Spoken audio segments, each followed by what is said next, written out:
specifically, the Israel-Hamas war is going to be a big focus tonight, with these candidates faced with the task of proving why they should be not just the commander-in-chief, but in essence, the chief diplomat of the United States. I want to bring in NBC News chief international correspondent Keir Simmons, who is joining us now live from Tel Aviv. Keir, let me start with this, the latest on the ground in Israel, and then I think we want to talk through what you're hearing as it relates to U.S. domestic policy overseas as well. Yeah, sure. Well, listen, U.S. foreign policy and security is on a knife edge right now. This debate is happening with so much in flux. Just take what we're hearing tonight, that the U.S. has targeted Iranian targets inside Syria. The Secretary of Defense announcing that just in the past few hours. Meanwhile, news that Houthi rebels in Yemen have shot down an MQ-9 U.S. drone in international airspace there, and then the continuing Israeli offensive inside Gaza, and the sense that we simply do not know where that is going. And what we've seen is President Biden be in lockstep with Prime Minister Netanyahu, but not clear really what the outcome will be, what the weeks and months ahead hold. And effectively what that means is that US's reputation around the world and its security is locked into Israel's policy here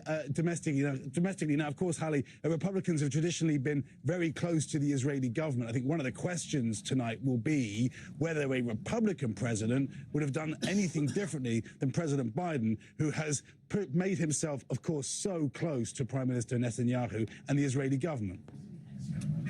You know, Keir, when we turn to the debate, all the candidates on the stage tonight have been outspoken in their support for Israel versus Hamas in that war.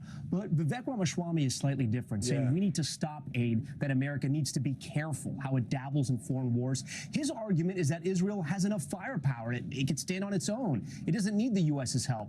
What would Israelis say to that?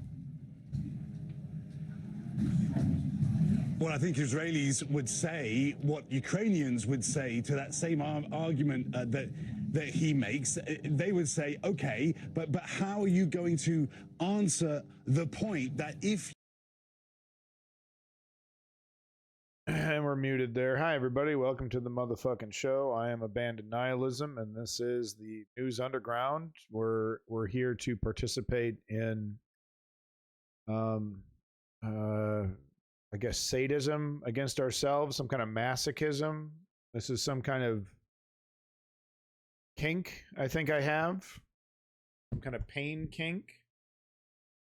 For some reason, Snow wants me to watch a music video, so I guess we'll do that. We got 30 minutes. I have to make sure I spell it correctly. Leave me alone. Hey, Fox! The chat, Smoko.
Yeah, okay. I think I get the gist of it.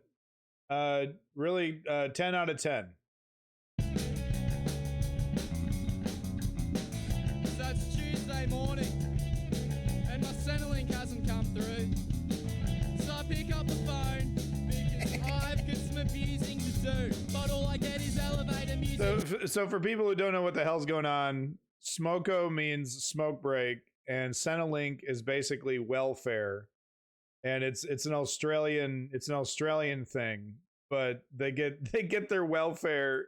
A lot of these bums get their welfare from Centrelink.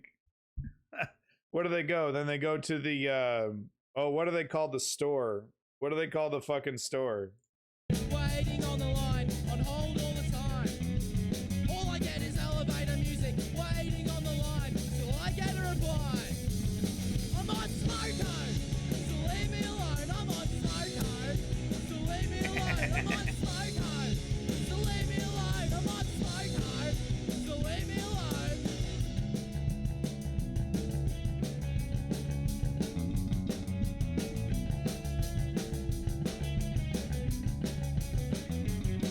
Yeah, no, that's a 10 out of 10 right there. That's a 10 out of 10. Oi, Damo, you cunt. Give us your lighter. Fuck off, man. I don't have one. Oi, what's your problem, mate? You a bit fucked in the head or something? No, I just You're don't. fucked, mate. Nah, you're fucked. I just don't want to give you me lighter. 'Cause you always pocket me lighter. Always steal on my fucking lighters, you. Can you, like, for 1 second not be a fuckwit? Don't you fucking. What's going up in there, mate? You got anything up there in your thick fucking skull? Shut up, Except all mate. those durries you're munching. You got nothing but fucking ciggy butts up there now. You got a ciggy butt brain. That's what they're gonna call you, mate. They're gonna call you ciggy butt brain. No, You ciggy butt brain. What you doing, mate? You free, mate? Can you come over for a beer, mate? Can you come over on Thursday, mate? Siggy butt brain. That's what they're gonna call you, man. No, they're not. Because you're fucking scoffing away on those ciggies all day. No. All day, all night ciggies. If you want a lighter, why don't you just go to the servo and get. That's what it's called. It's called the Servo. That's the store. one? Cause you dopey cunt.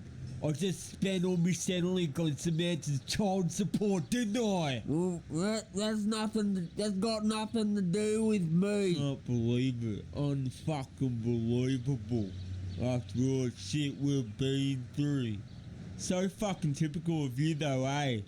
Fucking stingy cunt. Alright, here you go. Oh, cheers, mate. Stop whinging, will ya? You're alright, mate. I was only joking. Alright, no worries. Can I have my lighter back now, please? I don't know what you're talking about, mate. You're fucking in the head. Can you get the fuck away from me? Do I fucking know you? Do I fucking know you, cunt? Yeah, I don't okay, fucking mate. think so. I don't think I fucking know you, cunt. Get the fuck out of here. Why you always do this to me? Always Yeah, steal get the me fuck sticky outta here, you lighters and fuckwit. Say you don't know Fucking me. dopey cunt. What, I don't what know you, ever son. do to you? Yeah, that's right. Fucking Just keep dickhead, walking, you you fucking fucking say you dickhead. don't I'll know call me. the cops on you, You son. know me, Invasion of my please, privacy, you fuckwit. Oi, Damo, you still coming over the Savo? Yeah. Alright, see you then, mate.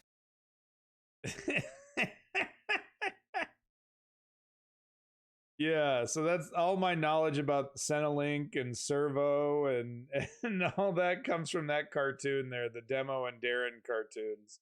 Oh, also the Big Les Show. If you've never seen that, the Big Les Show. Okay, are clearly let's get running back Chuck to try Todd, to win this guys. nomination. And you're right. I mean, I think this could be it for Tim Scott. He's going to have trouble making making the criteria. Yeah. You didn't get there easily this time for this debate. Let's see what we can find. The next debate has a higher threshold. Let's see what we can find in terms of debate coverage here. I guess we could play a little bit of Plumpy Tumpy speech here. As I call them, the J6 hostages. The J6 hostages, man. I mean, we've gone complete full circle with January 6th. They went from, oh, we can't talk about them, they're so embarrassing, to straight up martyrs that represent our movement better than anyone. Shocking. J6 hostages. Wow. We're talking about the criminals that smeared feces on the walls of the house and also waved the Confederate flag. They also there's footage of this, by the way, of those protesters, aka insurrectionists, tearing down an American flag and putting up a Trump flag in its place. Prisoners, I call them the hostages, what's happened. Yeah, hostages. And it's a shame. And, you know, they did that, and they asked me whether or not I would partake and do the beautiful words, and I said, yes, I would. And Trump you saw the debate, spirit. I wish. The spirit was incredible. And when that came out, it went to the #1 song. I'm it on was Smoko, beating everybody. so leave me alone. I'm Taylor on Swift. Smoko. So It leave me beat alone. I'm on Miley Cyrus, who Smoko. was #1 and 2. So They were leave me #1 and 2. We alone. knocked them off for a long time. We got That David song was Pakman out there over for here. a long time. Then, of course, they had a problem with the internet, right? Yeah, I don't know if the pedo stash is coming back, David. I don't know if the pedo stash is the direction you want to be going in, bud. Maybe no pedo stash. That's a suggestion. So I went to a new I'm doctor. on Smoko. And when I got there, the first time I go there, I don't meet a doctor. I meet a nurse practitioner. Okay. Okay. And the first He kind of looks like a 1950s greaser. He kind of looks like he should be working on a hot rod and singing some doo-wop, going to a sock hop, making parents feel uncomfortable over here, David. Oh, even I don't want to do this. I'm so sick of this. These non-debates. They should call it what it is. This is a debate for vice president. That's what this is.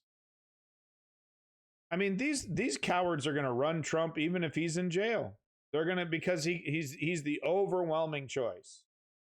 Without Trump, this party is literally nothing. So they're gonna calculate that they have no choice. Mitch McConnell is no longer in the way.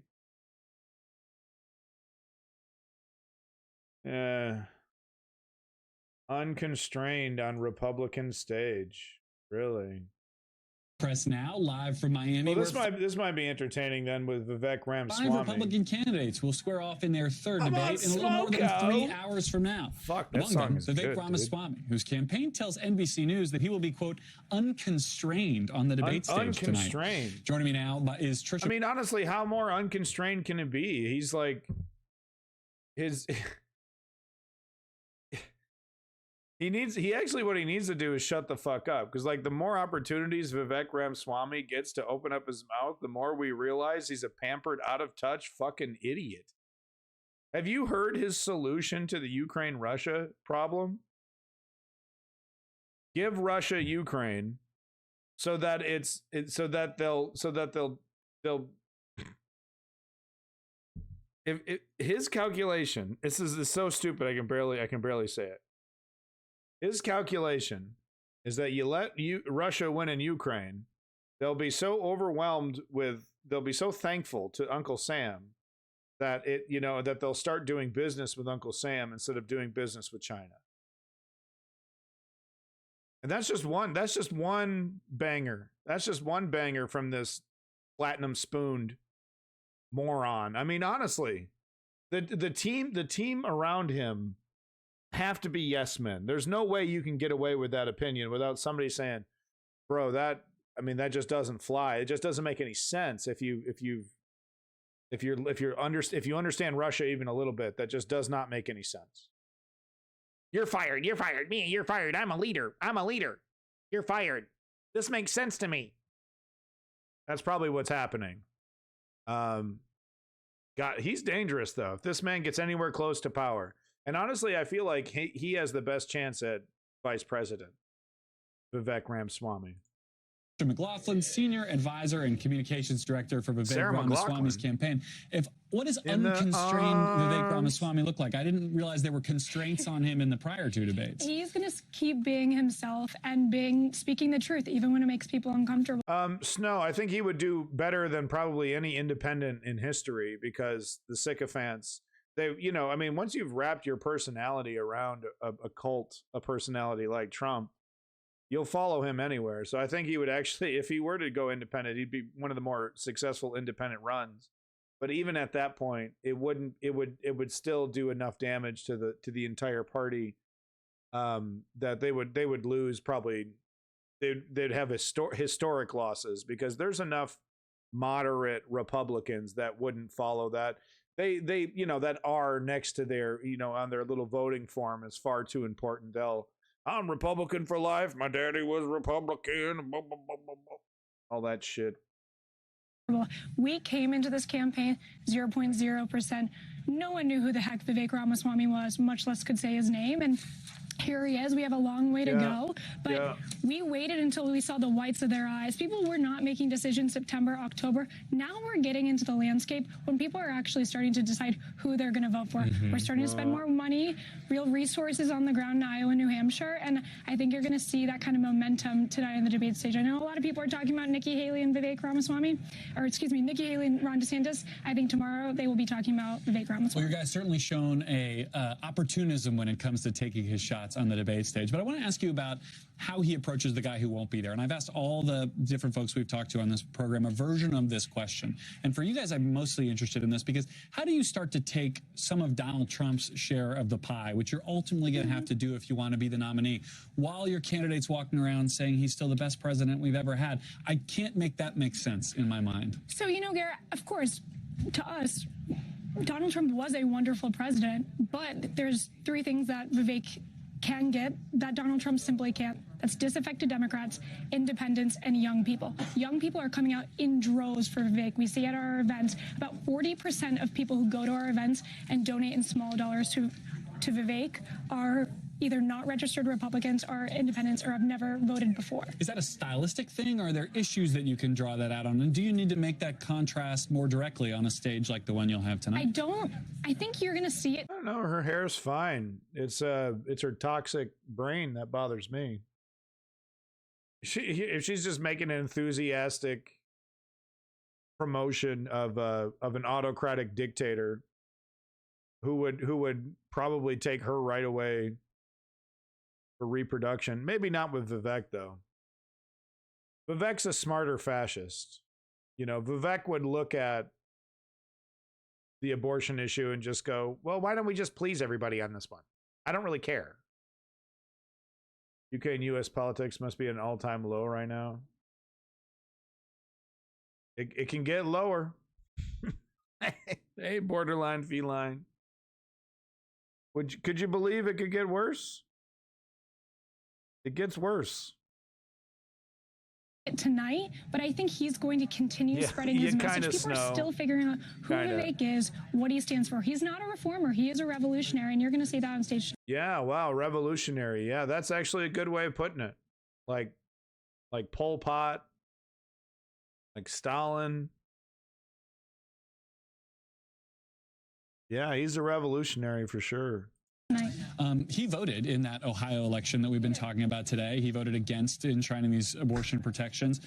Is there anything about what we saw in those results last night that make him question either, certainly, well, I presume not the policies that he supports, but the politics of how you have to approach this issue with an electorate who keeps telling Republicans, we do not agree with the way you're trying to handle this? Absolutely, Garrett. I think that last night showed the Republican Party, at least the establishment piece, is not in touch with our own base. We don't know what our own base is asking for. Vivek did vote no on both issues yesterday, and he is unapologetically pro-life. That being said, how do we talk about those? Wow. Okay. Wow. See what I mean? She's working overtime to restrict her own body autonomy. Would you do that? Would you work for a guy that would tell you, you can only hold your dick with your left hand and not your right hand? It's sinful to hold your dick with your right hand. And don't even think about touching those balls. Left hand only, and only to urinate, and then you're not even allowed to look at it. And if you do, I'm going to arrest you. I'm going to arrest you if you go to a place that allows you to hold your dick in your right hand. If you drive on my roads, if you drive on my state roads to get to a place that allows you to hold your dick in your right hand, I'm going to arrest you. This woman working overtime. No, I don't want to have full control over my body. My fetus is not mine. It's 50% Vivex. It's a tough issue. No, Chem Goblin, you're not allowed to. Not even with your left hand. You're not allowed to hold another penis with any hand. Because of my book. I got a book, man. Book says it all. Well, it doesn't really mention anything what I'm talking about. But I've interpreted the book to mean you're not allowed to hold your dick with your right hand and only with your left. Like you're holding like tweezers, you know? Like medically, you know, you're not allowed to like take any pleasure in it whatsoever. Yeah, I'm a master debater. Okay? Watch out, Ben Shapiro. I'm the left's new firebrand political commentator. Here to get canceled quicker than fucking Virgil, Texas. Oh, God. Oh, God. More Chuck Todd in 30 seconds, folks. More Chuck. Right, you know? And so all of a sudden they said, oh, there's a problem. We'll have to take it off. And we raised hell. And it went back on. That was up there for a long time. It was a #1 record. Go song, where it is. That's what I'm saying, Jake. There was for you know, my interpretation of my book, you know, agrees with Jake. There's really no reason to even be touching your penis. It makes me uncomfortable when you touch your penis. And it just so happens that my specific interpretation of this book that doesn't really mention a penis. It just so happens that my interpretation of that book falls in line with that. You shouldn't even be touching it. You shouldn't even be touching your Peter, buddy. It's bad. Because I said so. I mean, could you imagine all the people touching their penises? I do. I think about it all the time. That's why we got to stop it. Welcome back, Jake. Thank you for the follow. Anti-Scade Soldier. Okay. And Hollywood. Hollywood, huh? Okay. It's not a political book. It's literally the book that I base every belief in my life off of.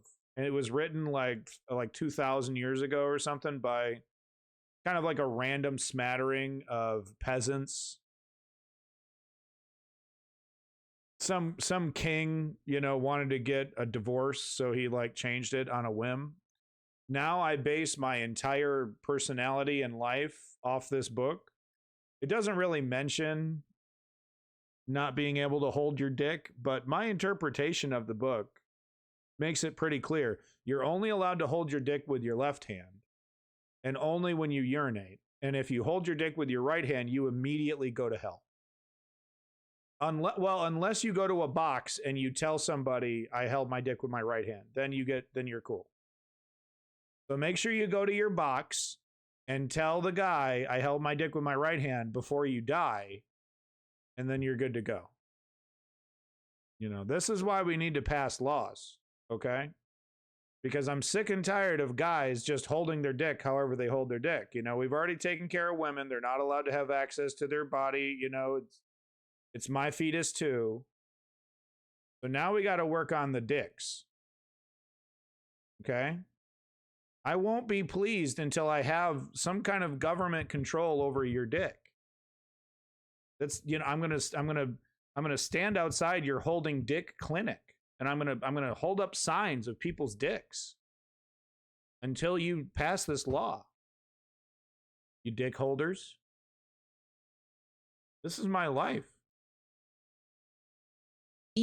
Alternative role here, and they want to see this become a two-person Standing race. up to piss is illegal in my book. Help get my us interpretation says you can't stand. You have to Dasha sit like Burns. a good boy.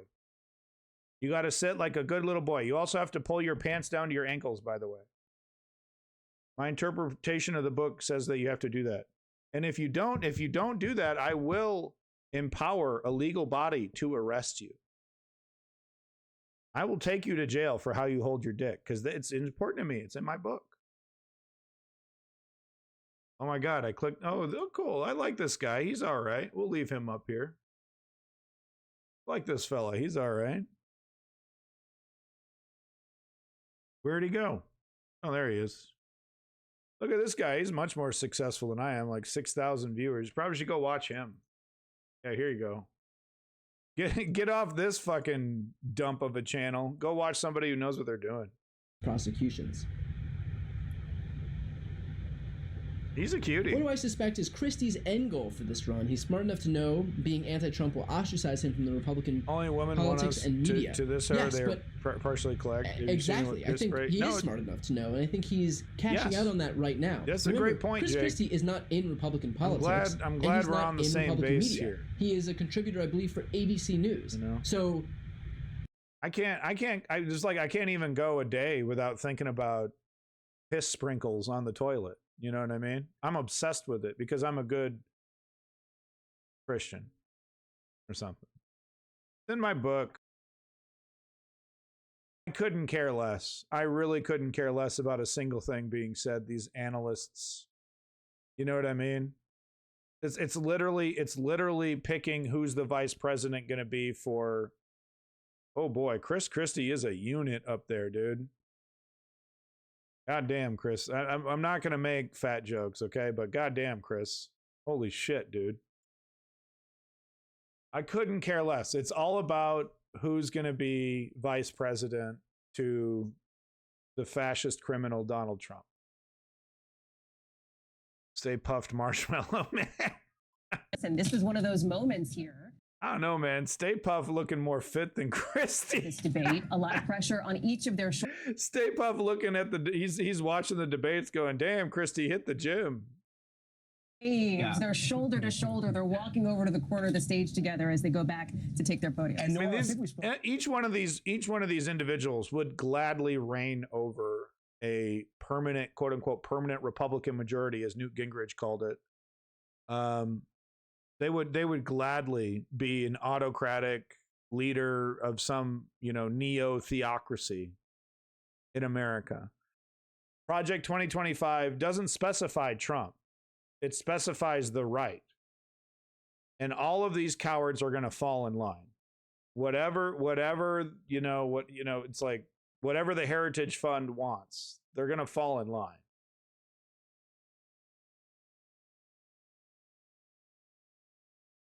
Rhonda got the lifts out for tonight. I kind of believe it. Normally that's like the whole Ron DeSantis wearing the heels and the boots. Normally I would be like, oh, that's kind of bullshit.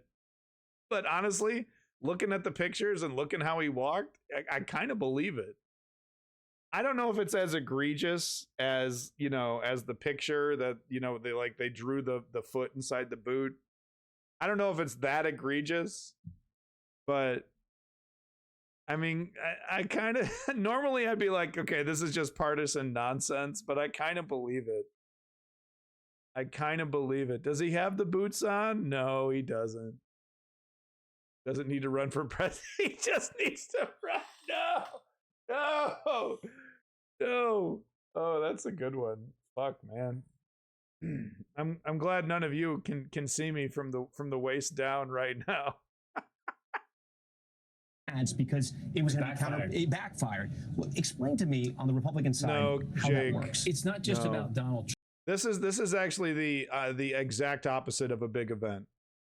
This is a pathetic contest to pick who's going to be the vice president of an orange fascist who might be running his presidential campaign from prison, from Club Fed. So no, go jerk off and play Apex Legends or something. This is so pointless. I don't even know why I'm doing it. Issue where he can say, look, they're coming after me, they're coming after you, this has to stop, elect me, and I can prevent this from happening. You are seeing that countdown clock in the bottom of your screen right now. We're less than a minute away. Hogan, Noel, Carlos, we thank you so much. It is about to begin. This has been NBC News' special coverage of the they don't even have the B string, yo. They don't even have the B string out here. They got they got the C string out here. Chuck Todd did 15 minutes, and Chuck Todd's already in his limo on the way back to his fucking Manhattan apartment. To go watch this, in his multi-million-dollar suite. I jerk off while playing chess. Now it's going to be running all across. That sounds really boring. Actually. You think, I mean, that's terrible. That's terrible. Stop horny. Ooh, wow, look at the production. A critical test in the race for the White House. Who will be America's next fascist? Will it be Ron DeSantis, Chris Christie, Nikki Haley, I think, Scott Todd, Rick Todd, Toddy Todd. Elephant in the room will not be mentioned. Elephant in the room won't be mentioned on America's next top fascist. Oh, there he is. There's the big boy. The candidates are here. Former Governor Ron You know what DeSantis, I might do? Former UN Ambassador Nikki Haley. I might just, okay, I got an idea. I'm just going to play the Trump speech over these guys. Senator Tim Scott. No, I want Gavin Newsom. I want Gavin Newsom to be the guy instead of Joe Biden. Because, yeah, Gavin Newsom will be way more entertaining on the debate stage against Trump than Joe Biden. Way more entertaining. All right. All right. Last one was held at the Reagan Library. This one's held in cyberspace. Hey, good evening, everyone. Welcome to the Republican presidential debate. I'm Lester Holt, anchor of NBC Nightly News. Good evening, I'm Kristen Welker, moderator of NBC's Meet the Press. Hello, I'm Hugh Hewitt, host of Salem Radio's The Hugh Hewitt Show. Hewitt? We are now just 68 days from the Iowa caucuses when Republican primary voters will... Hugh Hewitt's a disgusting right-wing partisan hack. We'll question 5 candidates seeking that nomination on how they're best prepared to be commander-in-chief. And, of course, how best to bring down prices impacting Americans across the country. Oh, yeah, we're going to talk about that. We have 2 hours for a serious debate on the issues that matter most to Republican voters. Candidates will have 1 minute and 30 seconds for answers and the opportunity for a closing statement. Follow-ups will be at the discretion of all of us at the table, the moderators. Look at this guy. Invoking a candidate's name or policy does not necessarily mean the mentioned candidate is entitled to a response. We want to caution all the candidates not to interrupt or speak over your fellow debaters. Jake, if you talk over each other, you don't know what the fuck you're talking about, buddy. The news underground is far different than what you specifically described. on the world stage, we want everyone to hear every word you have to say. No. Continued interruptions may result in loss of additional questions. And to our audience, please. Hey, here's a crazy idea, Lester. How about you just give these fucking people enough time to talk? Why does this all have to squeeze into a fucking 90-minute, primetime TV slot like it's the 1940s? Okay, it's the goddamn internet age, huh? Why don't you give them enough fucking time to say? Among Republican primary voters to all of you. Donald Trump is the first ex-president in more than 100 years to run for the White House again. And he remains popular among Republican primary voters as his legal challenges mount. Governor DeSantis, let me begin with you on this one. Speak to Republican voters who are supporting Donald Trump. Why should you and not him be the Republican nominee to face Joe Biden? Is he going to cry? This country is in trouble, and the elites that have put us here, they don't care about you. They don't care that you're having to grapple with higher grocery prices or have higher gas prices. They don't care that your family's less secure because of the open border that's allowed drugs and even terrorists to come into this country. Well, I care. I am not going to sit idly by and let this country continue its downward spiral. We need leadership, and we need it now. I'll take the hits. I'll take the arrows. I'll take the slings, because ultimately it's not about me. It's about you. Yeah, I will fight for you.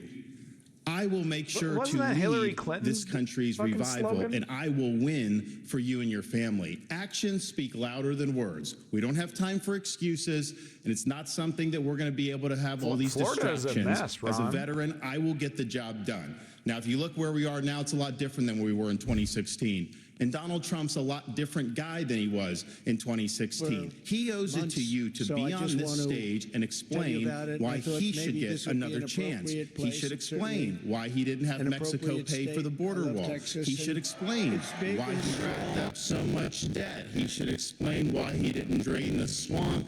And he said Republicans were going to get tired of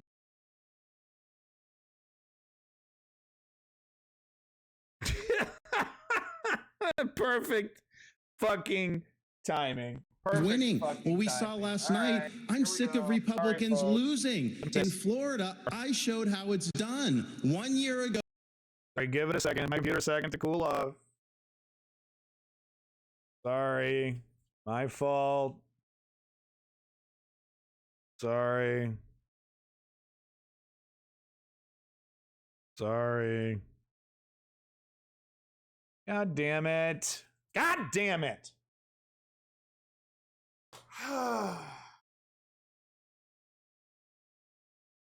Come on. Here, we want a historic victory, including a. Come on. No, it's the stream. It's the stream. Come on. Come the fuck on, man. Massive landslide right here in Miami-Dade County. That's how we have to do it. So I promise you this, as the nominee, next November, I'll get the job done. And as president, I will deliver. Your time is up. Let me turn to Ambassador Haley. Audience, let me turn to Ambassador Haley. Why you and not the former president? Well, I think you look at the fact that we're almost $34 trillion in debt. 60% of Americans are living paycheck to paycheck. 50% of American families can't afford diapers. 1 in 6 American families can't pay their utility bills. You have the fact that he used to be right on Ukraine and foreign issues. Now he's getting weak in the knees and trying to be friendly again. I think that we've got to go back to the fact that we can't live in the past. We can't live in other headlines. We've got to start focusing on what's going to make America strong and proud. And that's what I'm focused on doing. Let's make sure we pay down our debt. I think we need an accountant in the White House. Let's make sure that we have transparency Americans in the classroom. don't fucking care, I dude. know what that means. Let's make sure we secure our borders so that our families are what's safe. the National Let's Budget get crime Act today? down because our families want to know that they can be safe no matter where they go. And as the wife of a combat veteran, I will tell you, a military needs to know we have our back, and we need to make sure that America is strong. Ambassador, thank you very much. And, I can't afford milk, but I'm really worried about the national debt. Let me just. I can't put gas in my car. Let's not go down this road. We've asked you to please, keep restrain yourselves, and would be helpful so we can hear the candidates because these are important issues, and the voters want and need to hear them. You know, Lester, if you don't want a fucking crowd, then don't have a fucking crowd, Lester. Mr. Ramaswamy, let me turn to you. Please make your case. Why should you be the nominee and not the former president? I think there's something deeper going on in the Republican Party here, and I am upset about what happened last night. We've become a party of losers at the end of the day. It was a cancer in the Republican establishment. Let's speak the truth. I mean, since Ronna McDaniel took over as chairwoman of the RNC in 2017, we have lost 2018, 2020, 2022, no red wave that never came. Trump. We got trounced last night in 2023. And I think that we have to have accountability in our party. For that matter, Ron, if you want to come on stage tonight, you want to look the GOP voters in the eye and tell them to resign, I will yield my time to you. And frankly, look, the people there cheering for losing in the Republican Party. Think about who's moderating this debate. This should be Tucker Carlson, Joe Rogan, and Elon Musk. We'd have 10 times the viewership, asking questions that GOP primary voters actually care about and bringing more people into our party. You think the Democrats, we've got Kristen Welker here, do you think the Democrats would actually hire Greg Gutfeld to host a Democratic debate? They wouldn't do it. And so the fact of the matter is, Kristen, I'm going to use this time because this is actually about you in the media and the corrupt media establishment. Ask you the Trump-Russia collusion hoax that you pushed. I want extreme partisans to ask me questions. Was that real or was that Hillary Clinton made up disinformation? Answer the question. Go. Mr. Ross. Sorry. This is how we get our country back. We need accountability because this media rigged the 2016 election. They rigged the 2020 election with the Hunter Biden laptop story. And they're going to rig this election. Shit, accountability. Let me turn to Governor Christie. Why you? Wow. Such a dangerous man. Audience, let's not do this. Let's not do this. Let's let the candidate speak. Governor Christie, how come Greg Gutfeld isn't up there? Where's Elon Musk? Look, you said it at the beginning of the debate. What a fucking joke. We are dealing with extraordinarily important issues facing this country right now. We have our greatest ally in the Middle East under fire from a terrorist group that has committed to wiping them and every Jewish person in this world off the map. We have Ukraine with Vladimir Putin, a communist KGB dictator who wants to put the old band back together. He's starting in Ukraine, and he's going to move to the Baltics and Poland after that. We have inflation in this country that is choking every American family that wants to try to rise up and give their children a better life.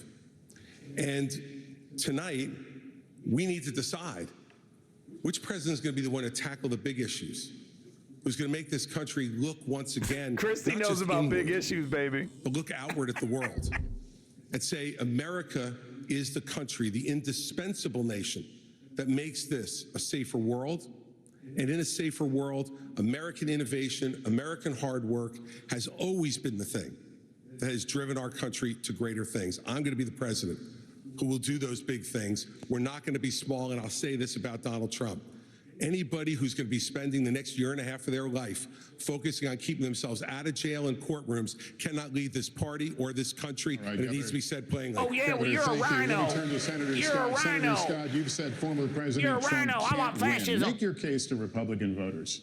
Well, certainly. What I would say without any question is that the truth of my life destroys the lies of the radical left. We need a president and a candidate who will actually help our base solidify and attract independent voters into our party. The Great Opportunity Party is now winning back African-American voters and Hispanic voters because we are working on a foundation based on faith. Our nation is facing some deep challenges. It is the loss of faith in this nation. Separation of church and state, that Tim. We're seeing every single day. Separation of church and state. Faith, restoring our Christian values. What are you talking about? That will I want help this nation I don't want your Christian once nonsense. Again become the city on the hill. Enshrined into law. When Ronald Reagan talked about the city on the hill, he was coming from Matthew 5.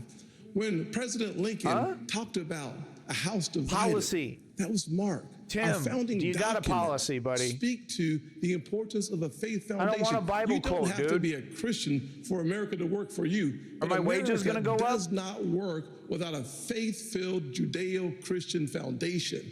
I would be the president that helps us Separation of church and state. faith Hello? in God, faith in each other, and faith in our future. Without that focus, none of the issues, the policies matter. We have to get back to being a nation. All I hear is the sound of a toilet flushing. The city on the hill that believes in each other. All I hear is the sound of a toilet flushing right now. That future. Senator Scott, thank you. We're going to turn now to the challenges. Christie is done. The next commander. Chris Christie knows full well he's going to go nowhere within the Republican Party. This is about securing a book deal and securing a media deal. This is so he can be on MSNBC and ABC for the rest of his fucking life. This is why. In Chief, you'll all be fielding questions first from me and the Republican Jewish Coalition, and then from Kristen and Hugh. So as we continue I can't wait till they get to fucking the Israel-Hamas war is barely a month old. Should we kill Tonight, all the Israeli immigrants? troops are fighting inside Gaza City with over 200 hostages. Okay, this is going to be a contest of how bloodthirsty you can be. Vivek is going to take the crown. As President of the United States, what would you be urging Israeli Prime Minister Benjamin Netanyahu to do at this moment? Governor DeSantis. I would be telling Bibi, finish the job once and for all. Kill. Hamas. Kill. They're massacring innocent people. Are you going to invade southern Gaza, tough Jew guy? Off the globe, if they could. He cannot live with that threat right by his country. Invade southern Gaza. Hamas should release every hostage, and Yeah, they should they're unconditionally surrender. keep bombing them. They're going to do the it. media. I'm sick of hearing other people blame Israel just for defending itself. We will stand with Israel. No one's blaming in word Israel and for indeed, defending itself. in public and in private. We're blaming And I Israel can because tell of the you, as occupation. governor, I actually did something about it. Biden's neglect has been atrocious. Yeah. We had Floridians that were over there after the attack. He left them stranded. They couldn't get flights out. So I scrambled resources in Florida. I sent planes over to Israel, and I brought back over 700 people to safety. There could have been more hostages had we not acted. And I'll tell you this, I met the first plane What a load hero. when they came to Florida, and one of the mothers pointed It's to a Vivek. 6-year-old daughter, and she said, my daughter had been saying the last 2 nights, Mommy, I don't want to hear any more bombs, no more rockets. I just want to get back to Florida. Mommy, so can there's you a kill difference all between bad guys, words please? and deeds. We acted and we saved lives. Mommy, Thank can you kill all the Haley, bad guys? Kill them all, what would you be please. urging Prime Minister Benjamin I don't want to Netanyahu share to do? Would you consider Jerusalem. humanitarian pause, for example? The first thing I said to him when it happened was I said, finish them. Finish them. Kill them and all. The reason is I worked on this every day Call when I was at the manager. United Nations. And we have to remember that they have to, one, eliminate Hamas, two, support Israel with whatever they need whenever they need it, and three, make sure we bring our hostages home. We need to be very Not going to do that with a carpet bombing campaign. There would be campaign. no Hamas without Iran. There would be no Hezbollah without Iran. Okay, so there would are you not be invading the Houthis Iran? without Iran. And there wouldn't be the Iranian militias in Syria and Iraq that are invade trying Iran. to hit our military men and women if it hadn't been for Iran. And who is funding Iran right now? Okay. China is buying oil from Iran. declaring war Russia against is Iran, getting drones Haley? and missiles from Iran, and there is an unholy alliance. We need to be clear-eyed. The last thing we need to do Yeah, is to tell holy war. Israel what to Great. do. The only thing we should be doing is supporting Said them and no one eliminating ever. Hamas. It is not that Israel needs Disneyland's America. too expensive. I wanna go back to needs Israel. They are the tip of the spear when it comes to this Islamic terrorism, and we need to make sure that we have their backs in that process. Okay. Thank Are you Mr. invading southern Ramaswamy. Gaza? And are you, I guess, Mr. invading Ramaswamy, Iran? Any daylight between you and the candidates we just heard in this issue on what you would tell the Oh, Prime here Minister? we go, In baby. terms of what I would tell the Prime Minister, no. In fact, I would go one step further. The founding vision of Israel was based on the idea that they don't want to depend on anybody else's sympathy or direction in defending themselves. So what I would tell Bibi is that Israel has the right and the responsibility to defend itself. I would tell him to smoke those terrorists on his southern border, and then I'll tell him as President of the United States, I'll be smoking the terrorists on our southern border. That's his responsibility. This is our responsibility. That's how we move forward. But I want to be careful to avoid making the mistakes. Man, this is like when the nerd forgets that he's not on the internet, right? I'm going to beat you up. I'm going to smoke you out, buddy. From the neocon establishment of the past. Corrupt politicians in both parties spent trillions, killed millions, made billions for themselves in places like Iraq and Afghanistan, fighting wars that sent thousands of our sons and daughters, people my age, to die in wars that did not advance anyone's interests, adding $7 trillion to our national debt. And Joe Biden sold off our foreign policy. Joe Biden's son, Hunter Biden, got a $5 million bribe from Ukraine. I mean, let's not mention where this all started with the right-wing George Bush administration. Let's just forget that part, huh? That's why we're sending $200 billion back to that same country. The fact of the matter is the Republican Party is not that much better. You have the likes of Nikki Haley, who stepped down from her time at the UN. Bankrupt or in debt was her family. Then she becomes a military contractor. She joins the board of Boeing and otherwise, and is now a multimillionaire. So I think that that's wrong when Republicans do. Oh, wow, dude. Wow. I got to say, I wasn't expecting this one. Or Democrats do it. That's the choice we face. Do you want a leader from a different generation who's going to put this country first? Yeah, or do okay, you want Vivek. Dick Cheney in 3-inch heels? All right, In Mr. which case we've got Ramaswamy. two of them on stage. Mr. Ramaswamy, thank you. Senator Scott. Yes. Senator, same question to you. Nikki Haley, can You're Nikki the president, Haley you're on respond, the phone in the please? Oval Office with the Prime Minister. You tell him what? Well, number one, I would tell Prime Minister Netanyahu, not only do you have the responsibility and the right to wipe Hamas off of the map, we will support you. Couldn't do We'll it be to there with ISIL. you. We'll Couldn't do it stand to shoulder ISIS. shoulder. Couldn't do it to There the will be no Taliban. daylight. What's I Israel would going to do change differently? the station a little bit, though, and head back home to America. I would say to President Biden, Wipe 'em off the diplomacy map. only is a weak strategy. Appeasement leads to war. From President Obama to President Biden, Obama sent millions to Iran. Frankly, President Biden has sent billions to Iran. That is why I've said that there's blood dripping That's a from the lie. hands of President Obama and President Biden. I would tell That's such President a big Biden lie. with great clarity, if you want to stop the 40-plus attacks on military personnel in the Middle East, you have to strike in Iran. He was doing this, If you want to but make a same difference, shit. you cannot just continue to have strikes in Syria on warehouses. You actually have to cut off the head of the snake, and the head of the snake No, that doesn't... is Iran and not... No, man.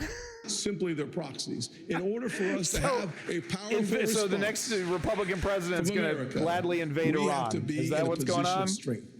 As President of the United States, my foreign policy is simple.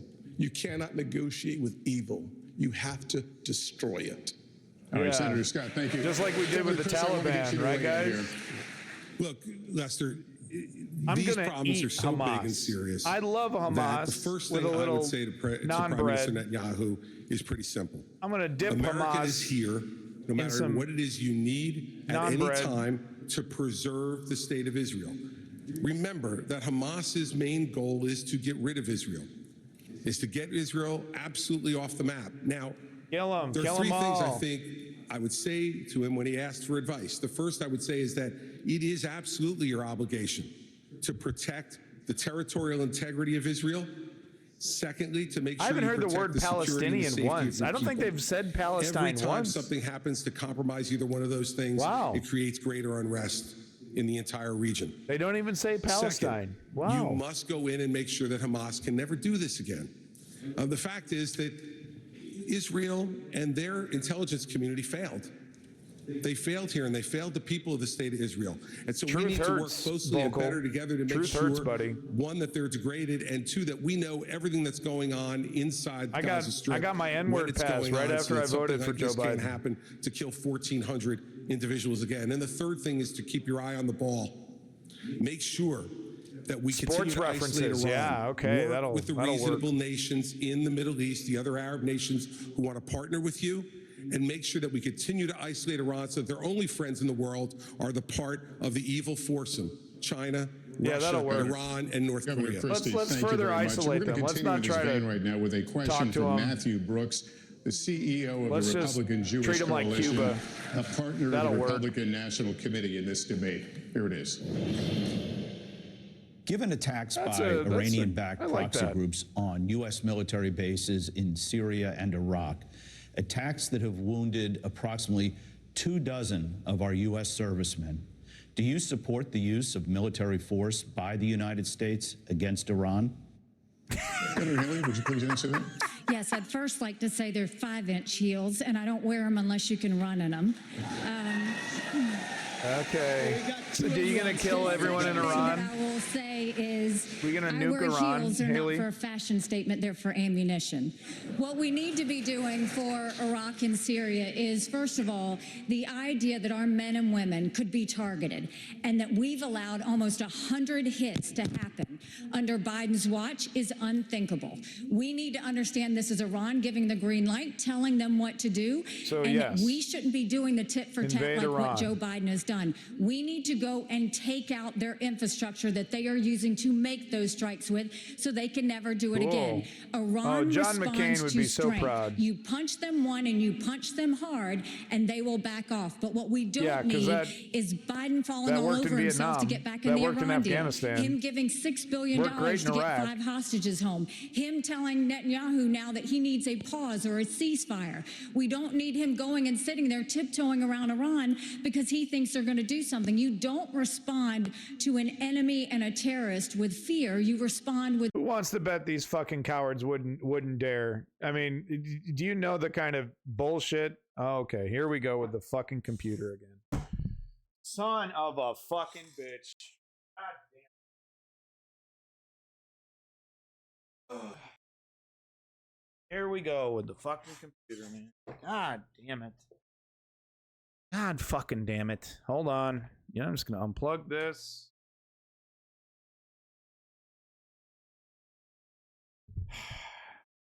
Two external screen. I can't do 2 external fucking screens. Isn't that great?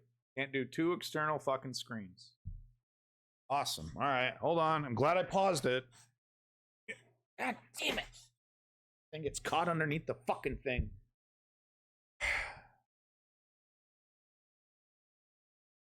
Okay, let's get back to it. Come on. Let's go. Let's go, you piece of shit. Let's go. Come on, computer. Here we go. Come on, you fucking thing. Here, let me just close all these other ones out. All right, let's go. with strength. When you do that, that's when the world pays attention, and that's when Iran stops. Thank you. Governor DeSantis, if I can continue with you. Just today, the U.S. launched another one of its limited airstrikes against targets in Syria, this time Iranian-linked facility. How far would you go militarily to hold Iran accountable? Well, first, Matt, thanks for your question, and I appreciate what you've done over the last month. I know it's been very difficult for the community, and appreciate you guys rallying together in difficult times. Yeah, I actually served in Iraq back in the day, and we had Al-Qaeda in Iraq. Yeah. You want to mention your stint in Abu Ghraib as a literal torturer? No, he doesn't mention that part. Loves to talk about how he's a veteran. Doesn't mention his time as an actual torturer at Abu Ghraib. Okay. Shia militias that were funded by Iran that were killing hundreds and hundreds of U.S. troops. And as commander-in-chief, I am not going to put our troops in harm's way unless you're willing to defend them with everything you have. Biden has them out there. They're sitting ducks. He's doing glancing blows. That's just inviting more attacks from the Iranians. I would say you harm a hair on the head. I can't believe it, dude. This laptop can't handle a fucking web browser in OBS. God damn it. God damn it, man. Give me a fucking break. Give me a fucking break, please. Of an American service member, and you are going to have hell to pay. We are not just going to sit there and let our service members be sitting ducks, and that's true whether it's Iran or whether it's any country on the world. We have to be strong, and we have to defend the people who defend us. All right, thank you, Governor. Now our second and final question from Matthew Brooks of the Republican Jewish Coalition. Please watch.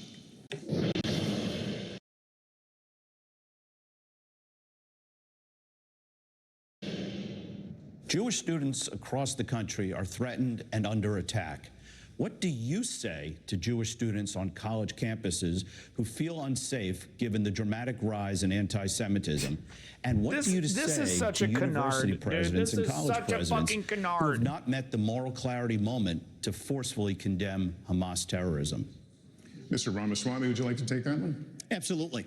I think the scourge of anti-Semitism across this country, all of a sudden out of the fucking blue, anti-Semitism is everywhere. New York. It's sad to see, but here's what history teaches us. Anti-Semitism is a symptom of a deeper cancer in a country and a society that is lost, and we are lost. Several years ago, when I wrote my first book, Woke Inc., I was talking about they were chanting death to America. Death to white people, death to Christians. Nobody was waking up back then. Now it's even bad. Now they're saying death to Israel and worse. So it is wrong, but we have to get to the root cause here. Now, I think it's really important that we do. Show me one clip of Vivek Ramaswamy talking about the scourge of anti-Semitism before October 7th. Show me one single clip. Do this through leadership, not censorship. Leadership means fill that void with purpose and meaning. Dilute this wokeism and anti-Semitism to irrelevance. These kids, they have no idea what the heck they're even talking about when they're siding with Hamas over Israel. They are fools. But a lot of them are siding with the Palestinians. That word you refuse to use. Nikki Haley, with whom I respectfully disagree on this issue. Pro-censorship, telling student groups to disband.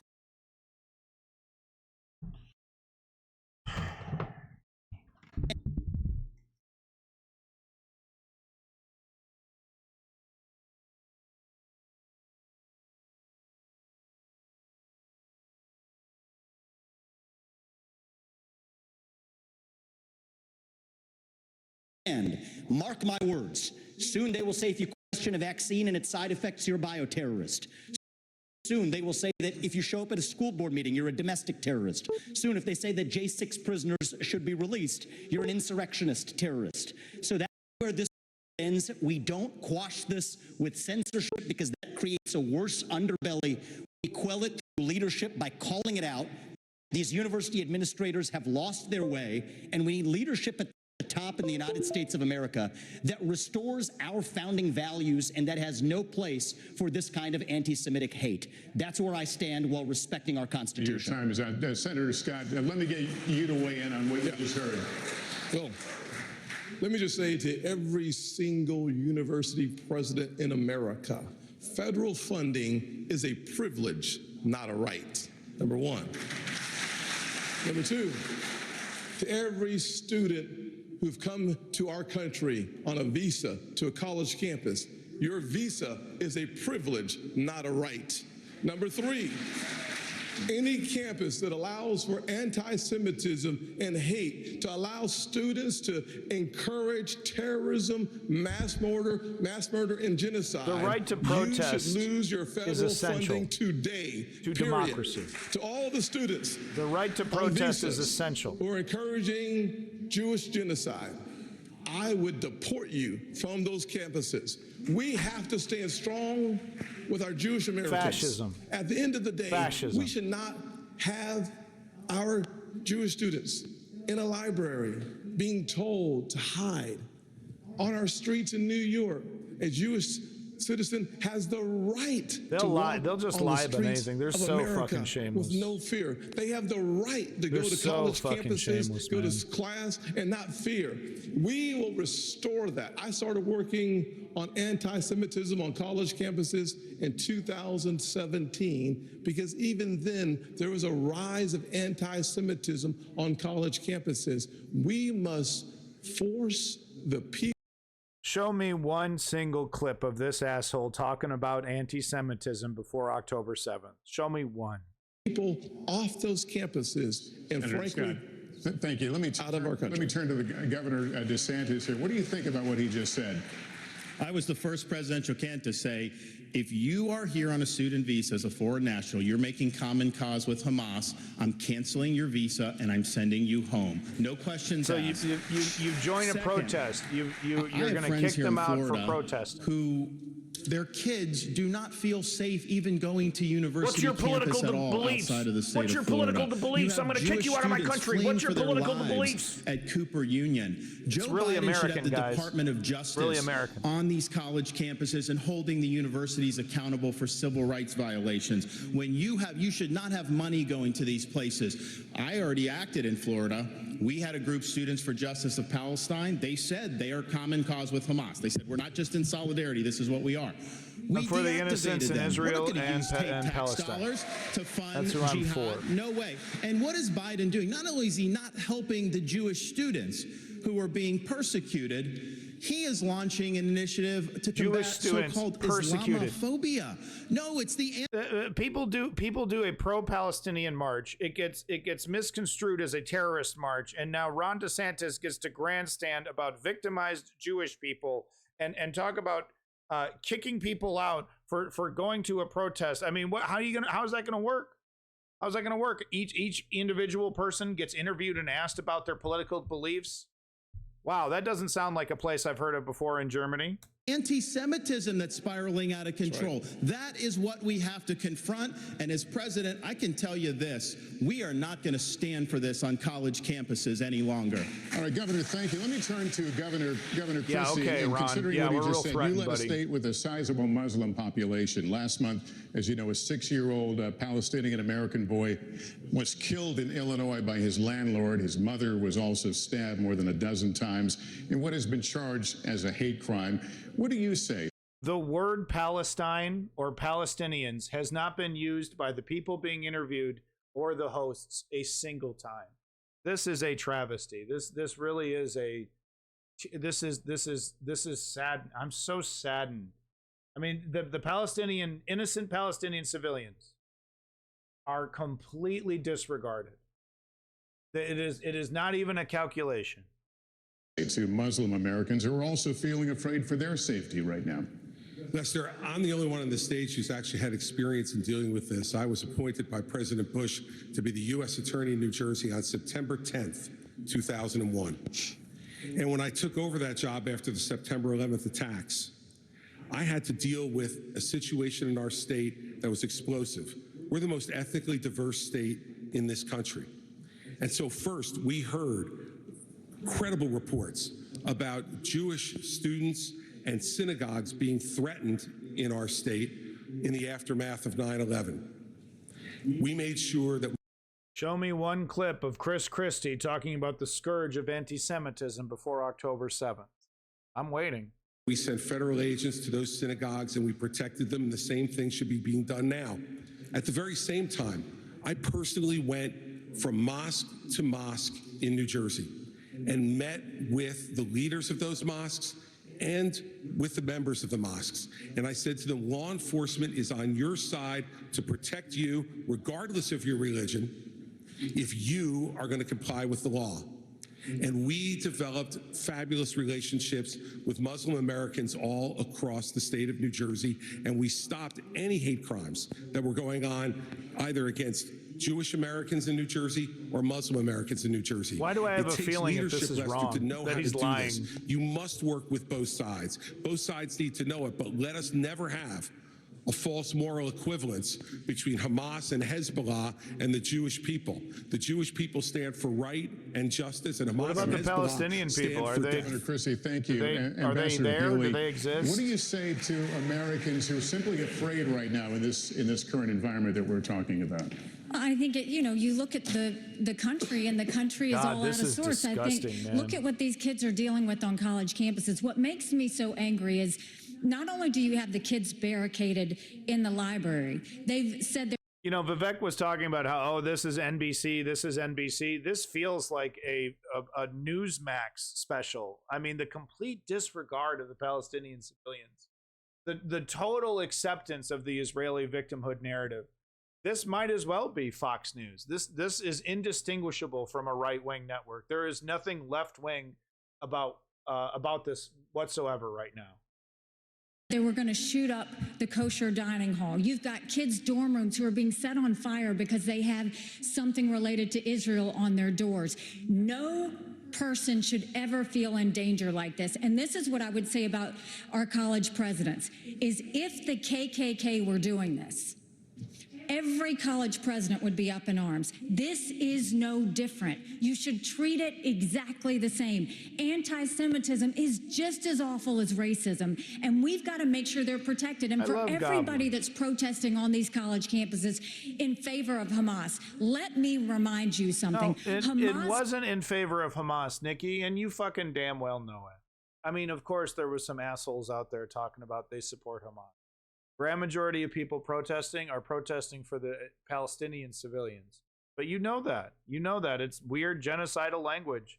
This is the language of apartheid, the language of ethnic cleansing. They don't even have the balls to say the word Palestine. It's like it doesn't exist.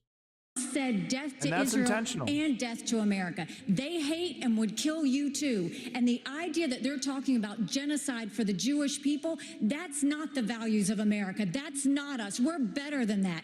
We don't need to celebrate terrorists. We don't need to celebrate genocide. We don't need to celebrate violence towards anybody. We need to go back and soul search in our country and remember what we are about. And we are about taking care of people, not going and making them. I mean, where's the limit? You ban protesting, for this, you're going to ban protesting for everything else, right? If you let them ban, they've already tried to ban the concept of boycotting, boycotting the BDS movement. Are we really going to allow this slippery slope to engage? Really?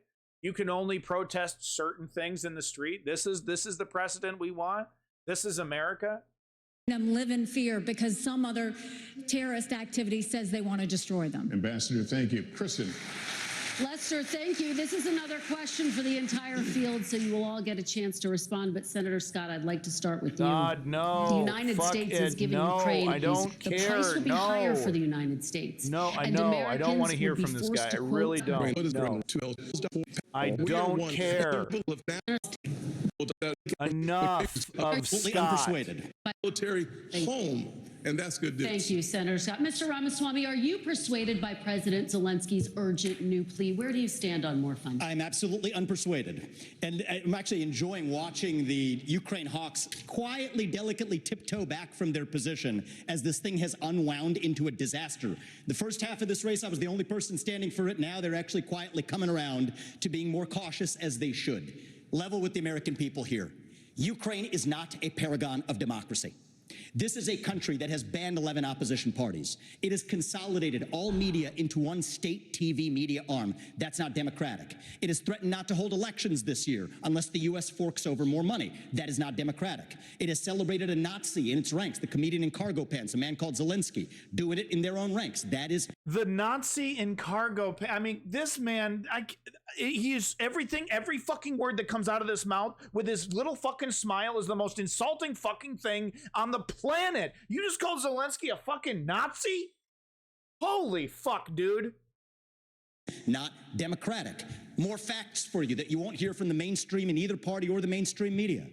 The regions of Ukraine that are occupied by Russia right now in the Donbass, Luhansk, Donetsk, these are Russian-speaking regions that have not even been part of Ukraine since 2014, that other people probably couldn't name those provinces for you. Those are the hard facts. And so to frame this as some kind of battle... They speak Russian because they were forced to speak Russian when they were forcibly assimilated, man. I mean, come on.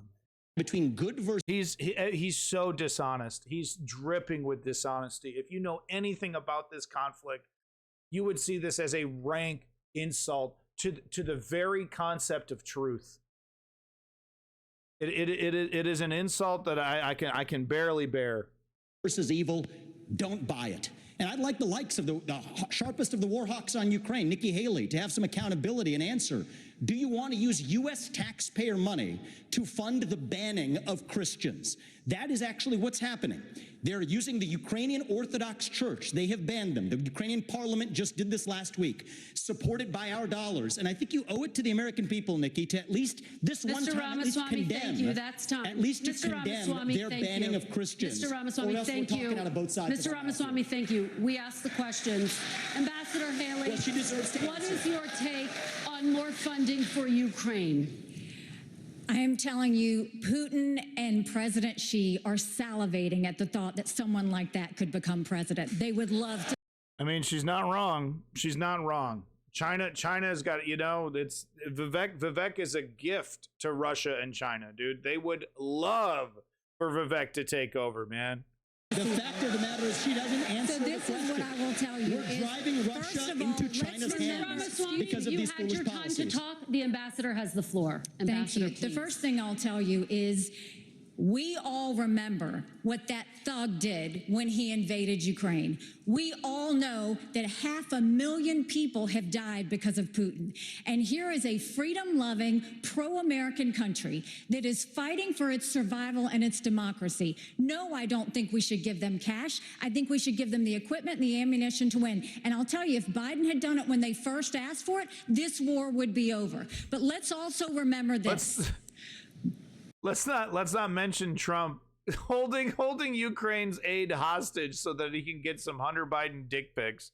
We'll just ignore that one. When you left Afghanistan in shambles and left them with a ton of weapons and money, it's not that we left, it's how we left. When you look at Ukraine, don't think for a second, now everybody wants to move away from Ukraine. They'll want to move away from Israel a year from now. America can never be so arrogant to think we don't need friends. After 9/11, we needed a lot of friends. Now is the time to get partnerships. This unholy alliance between Russia, Ukraine, and China is real. There is a reason the Taiwanese want us to support the Ukrainians. It's because they know that China is coming after them next. There is a reason. I mean, tie Hamas to Russia as well there. I mean, they're gladly working. Russia's happy to help Hamas right now. And Ukrainians want us to support Israelis because they know that if Iran wins, Russia wins. Ambassador, we have to see the combination of the three. Ambassador, thank you. Governor Christie, what is your take? And how long should Americans be expected to help fund the war in Ukraine? Kirsten, let's remember the last time that we turned our back on a shooting war in Europe. It bought us just a couple of years. And then 500,000 Americans were killed in Europe to defeat Hitler. This is not a choice. This is the price we pay for being the leaders of the free world. Thank you for following Old Growth Canopy. Is not just beautiful with name. Russia and China. Governor Haley knows this. Iran is in the middle of this as well, and so is North Korea. And they are all working to support Russia right now. And the reason they're doing it is because dictators work together. People who believe in democracy work together. We must stand with all of those that are standing up for democracy and freedom in this world. And by the way, let's remind everybody of this. In 1992, this country made a promise to Ukraine.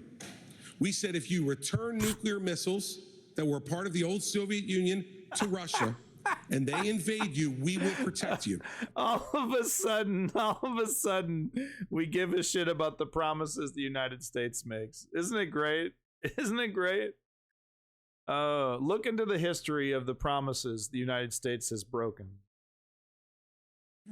An American promise that's 31 years old is no different than an American promise that's made tonight on this stage. I agree with supporting Ukraine, of course. And those of us who forget history are doomed to repeat it. They're not doing it because of the promise. I'd like to respond. And the absolute giving in to dictators, which is being suggested on this stage, just shows the immaturity of the approach. I'd like to sounds like a rhino to me. Rhino. That's a rhino. On this idea, are you concerned that this could become a wider war if Putin is not stopped now? Well, any suggestion by Zelensky or anyone else that we're going to eventually have U.S. troops there, I can tell the American people when I'm president that will not happen. We are not going to send well, you're not going to be president, buddy. Ukraine. I am going to send troops to our southern border. If you look at the threats that we face, terrorists have come in through our southern border. I'm going to shut it down. I'm going to have the military, and I'm going to deport the people who've come, particularly under Biden, who've come from the Middle East, come from all. What, are you going to build a fence in the sky? They never talk about the illegal immigration that comes by plane. You know, the drugs and stuff that are smuggled by plane.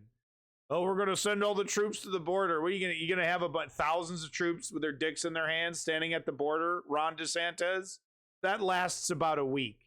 This whole idea that that's going to fix everything. What are you going to have the troops do? Hold hand in hand at the fucking southern border? Is that the plan, Ron?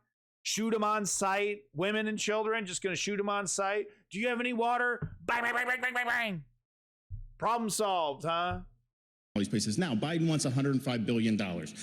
60, most of that's Ukraine, including some of it going to pay pensions for bureaucrats and salaries. That is a totally ridiculous use of American tax dollars. He says he has money for border to try to do, and the media repeat that. When you look at it, what most of the money is money to process more illegal aliens into this country. How is that solving the problem? That's making the problem worse. And what does he do for the Indo-Pacific?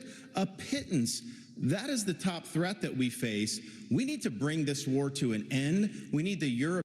Look at what this man did to farmers in Florida with his anti-immigration racism, with his xenophobia. Look into Florida farmers and the crisis that they're experiencing right now. Europeans to step up and do their fair share, and we need to get serious about the top threat that this country faces, which is the Chinese Communist Party. So thank you, Governor. To the Ukraine question. In fact, we are going to go from the hot wars in Ukraine and Gaza and Israel to what many people are calling the new Cold War with China. And I remind the audience that it's important for our visitors at home to be able to hear you, and especially for the people in Beijing to hear you. Shut the fuck up, Many Republicans believe that the Chinese Communist Party and General Secretary Xi is an existential threat to the United States. The flashpoint is Taiwan. Boy, Hugh Hewitt here, right at home, talking about the communist threat, man. I mean, this guy's a fucking fossil from the fucking 60s. He's in hog heaven right now, talking about communism on national TV. For decades and decades, the American military, but primarily the United States Navy, mass shootings, has deterred an attack from China to the island state of Taiwan. But Ronald Reagan's Navy of 600 ships is gone. Now, the question to you is, and I'll start with you, Ambassador Haley, because you were in President Trump's cabinet. His goal was a 355-ship Navy. That's what he pushed for. He got to 300. It's now at 291. Is that big enough to deter and, if necessary, defeat an invasion of Taiwan? China has the largest naval fleet in the world. They have 350 ships. They'll have 400 ships in 2 years. We won't even have 350 ships in 2 decades. China has built up their military. It's not just land, air, and sea. They're doing cyber. They're doing artificial intelligence. They're doing space. America needs to modernize our military. We need to do everything we can. The first thing is you go and you make sure you have the backs of Ukraine. That's why the Taiwanese want us to support Ukraine, because they know that sends the biggest message to China. The second thing is we go to China and we start being tough on them. No more sales of our American soil to China, and let's take back what they've already stolen. Then you go and to the universities. No more having millions of dollars go to our universities. Then we will go and end all formal trade relations with China until they stop murdering Americans from fentanyl, something Ron is yet to say that he's going to do. And then we modernize our military. When we strengthen our military, when we modernize it with the focus of cyber, artificial intelligence, and space, when we make sure that we have the backs of... So let me get this straight. The Republican Party platform is kill all the Palestinians, invade Iran, and potentially start a war with China. On top of all the anti-democratic stuff that they want to do. Wow, what a winning package for America. I haven't heard the word wages once. Retirement? Education? No, we got a war to start with Iran and maybe China. Buckle up, buckaroo. Of our friends, whether it's in Israel, whether it's in Ukraine, and we should be arming Taiwan. Make sure they have the equipment they need. Make sure they have the training they need now. There's nothing China fears more than knowing that America will have Taiwan's back. Let's make sure that we show it by making sure they have the equipment they need. Governor DeSantis, my question is specifically about the Navy. It's at 291. It's going to go down perhaps as low as 280. Is it enough? And what would you build if you were going to build more?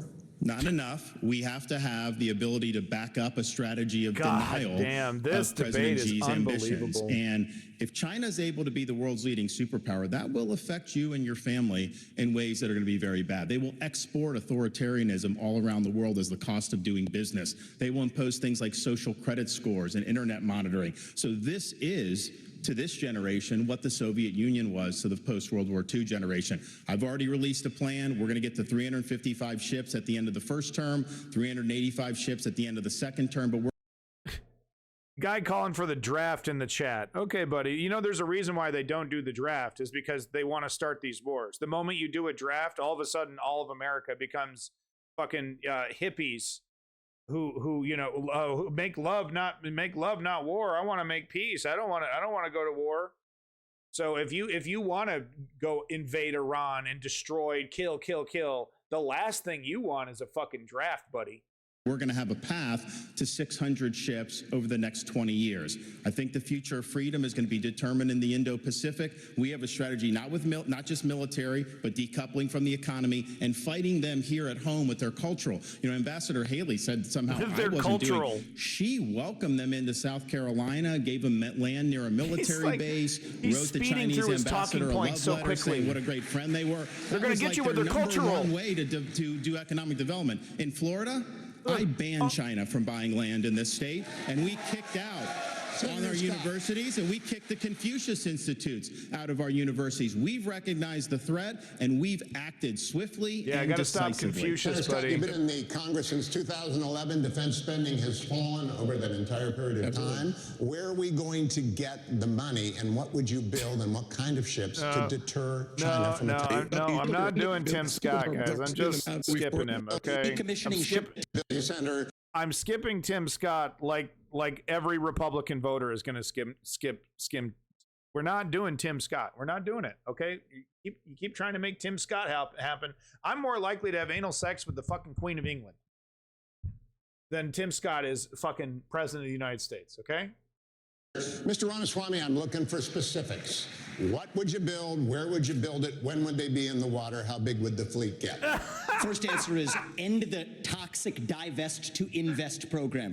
I mean, has the Ukraine war shown Hugh Hewitt anything about the necessity of a navy? He's over here talking about we need to build battleships. We need more battleships. No, we probably don't, Hugh. You know a slow ass battleship vulnerable from a plane a couple miles in the air doesn't do dick at the bottom of the fucking ocean, Hugh. For people who don't know about that, we're decommissioning ships in the South China Sea. Yeah, there's a reason why we're doing that. Economics. Rebuild our defense industrial base at home. But here's the dirty little secret. Our actual defense industrial base depends on China for the supply chain, for the F-35 jets, for the ships that we're building. Think about this. Why are we stockpiling that if it isn't to actually be strong against our enemy, China? We depend on them for that. just like we depend on them for pharmaceuticals, just like we depend on them for semiconductors. So here's why we can't get tough with China. It's because we depend on them for our modern way of life, and we have to declare economic independence from our enemy. That's the Declaration of Independence that Thomas Jefferson, at the age of 33, would have signed. And today, if he were alive... The very concept of working with one of the largest, most powerful nations in the world is completely gone. We must have a war with China. There's no negotiating. There's no carrot and stick approach. It's just simply, I'm the biggest, toughest guy in the room, and you're going to do what I want. Jesus Christ, man. These rookies, these amateurs have no fucking idea what they're talking about and would embarrass America being in the fucking same room as Xi Jinping. Vivek Ramaswamy in the same room as Xi Jinping would be a fucking joke without a punchline. That's the Declaration of Independence that I will sign as the next president. I do have to recognize that Ron DeSantis was correct about acknowledging Nikki Haley's tough talk when she was ambassador to the UN, calling China our great friend, bringing the CCP to South Carolina. What's wrong with that? What he left out, though, Ron, and be honest about it, there was a lobbying-based exemption in that bill that allowed Chinese nationals to buy land within a 20-mile radius of a military base lobbied for by one of your donors. You don't even know how to spell detour. Shut the fuck up. You literally have no idea what you're talking about. Shut up. So I think we have to call a spade a spade. We need politicians who are independent of the forces that increase our dependence on China. My message to Xi Jinping is this. You are done buying land in this country. You will not donate to universities in this country. U.S. businesses won't expand into the Chinese market until you play by the same set of rules. Ramaswamy, you're kicked out of the WTO, and you actually have to have accountability for the COVID-19 pandemic financially, which unleashed hell on the world. We have to hold them accountable. Do you have a number and a plan? I think that we need to increase our naval capacity by at least 20% over the course of the next several years. I think we have to, at minimum, be able to meet. So he spelled detour correctly, but he should have used the word deter instead of detours. That's what it was. Our AUKUS agreement standards. Right now, we are at risk of not even being able to meet our AUKUS standards with Australia and the UK. So what we need to do is have a plan that reverses the trajectory of the divest to invest program by 20% over the next 3 years. Governor Christie? You know, my first observation, Hugh, is that nobody answers your question.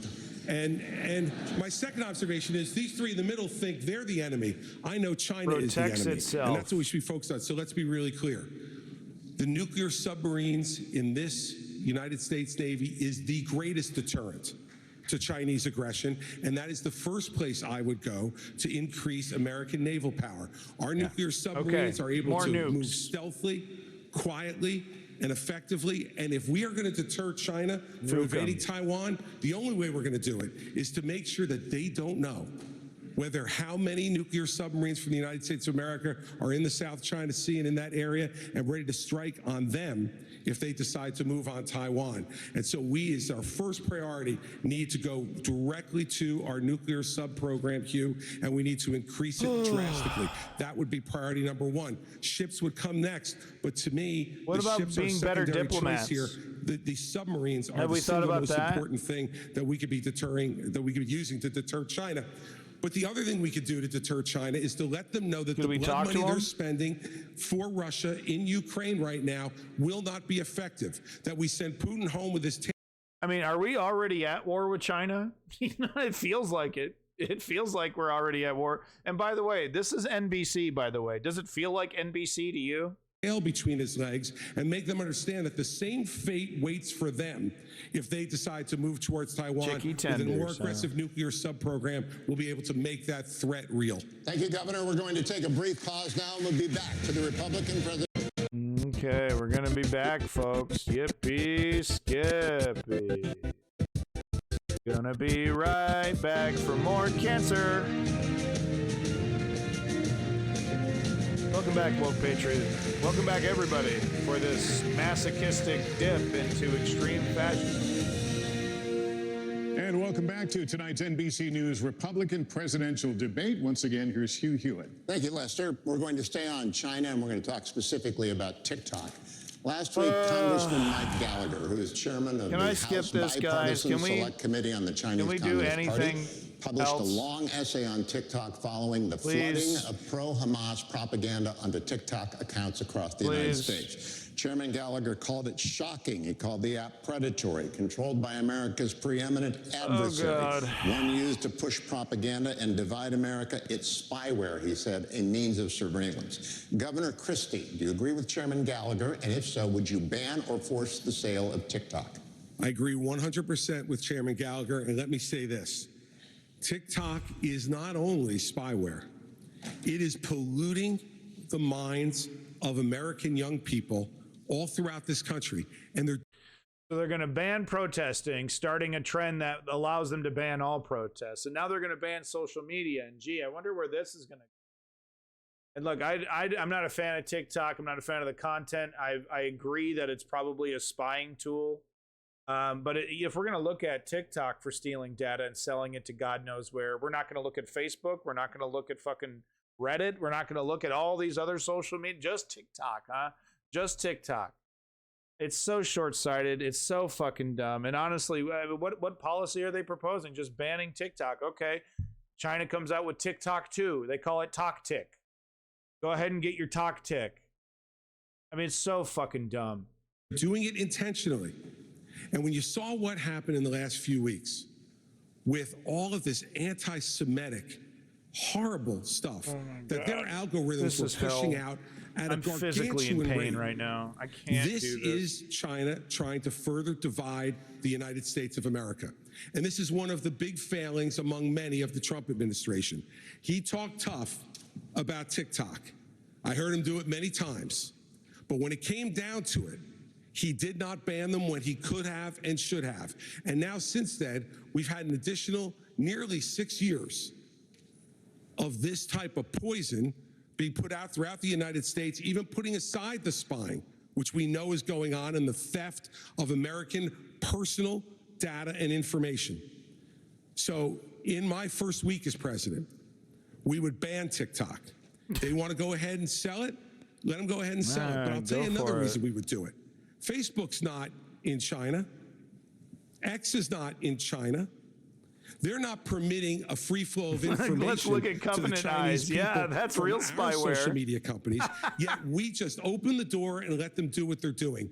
TikTok should be banned because they are poisoning American minds, and I would do it week one. Thank you, Governor. I want to go to Governor DeSantis. Would you ban or force the sale of TikTok, regardless of whether or not China allowed American apps to operate in China? Yes, I think that China's the top threat we face. They've been very effective at infiltrating different parts of our society. So my policy on China and the Chinese Communist Party is very simple. We win, they lose. And in order to do that, it's not just military, it's economic, and it's cultural. And as the dad of a 6'5" and a 3-year-old, I'm concerned about the data that they're getting from our young people and what they're doing to pollute the minds of our young people. These kids get these devices and they have a mind of their own. And I know a lot of parents are looking, it's hard to even keep it out. China's obviously the most extreme, but this is happening with other things. So we are going to do that, and we are going to make sure to protect the American people. It's a full spectrum approach to be able to fend China off. Yes, military deterrence. Yes, economic decoupling, but also their role in our culture. If we ignore that, we're not going to be able to win the fight. Thank you, Governor. Ambassador Haley, speak to better the put a stop to that, huh, keyboard? TikTok apps on half the phones in this auditorium. No, I'm going to speak to the fact that 2 people hit me and you didn't let me respond. So let's first talk about the fact that they want to talk about the Chinese land from 10 years ago. Yes, I brought a fiberglass company 10 years ago to South Carolina.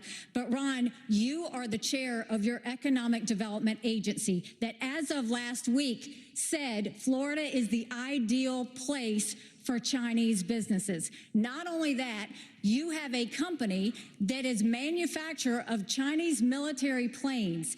You have it. They are expanding 2 training sites at 2 of your airports now, one which is 12 miles away from a naval base. Then you have another company that's expanding, and they were just invaded by the Department of Homeland Security. Holy shit, we got to reverse this. Look at the fucking this man does not know what to he's like a small creature in a human suit. He doesn't look what he doesn't know how to fucking do. He doesn't even know how to do. It's now one which is 12 miles away from a naval base. Then you have another company that's expanding, and they were just invaded by the Department of Homeland Security. So mine was 10 years ago. You gave Yours them was stuff. 6 I months didn't ago. give them anything. What's your story? And I abolished that agency that she's talking about. No, Enterprise Florida, we abolished it. And of course, we banned China from buying the land. website Not last exactly week. a Go great check. recruiting pitch if you're banning them from purchasing land. scrubbed the website So we've stood last up week. and we've done the right thing in Florida.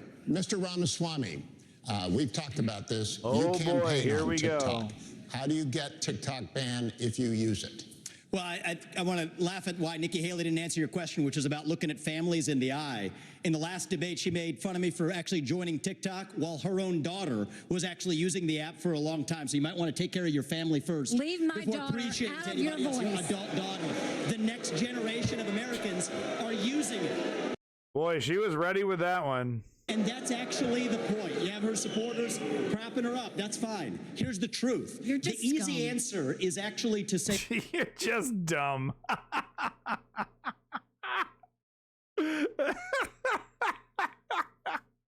These people are gonna fucking kill us all, aren't they?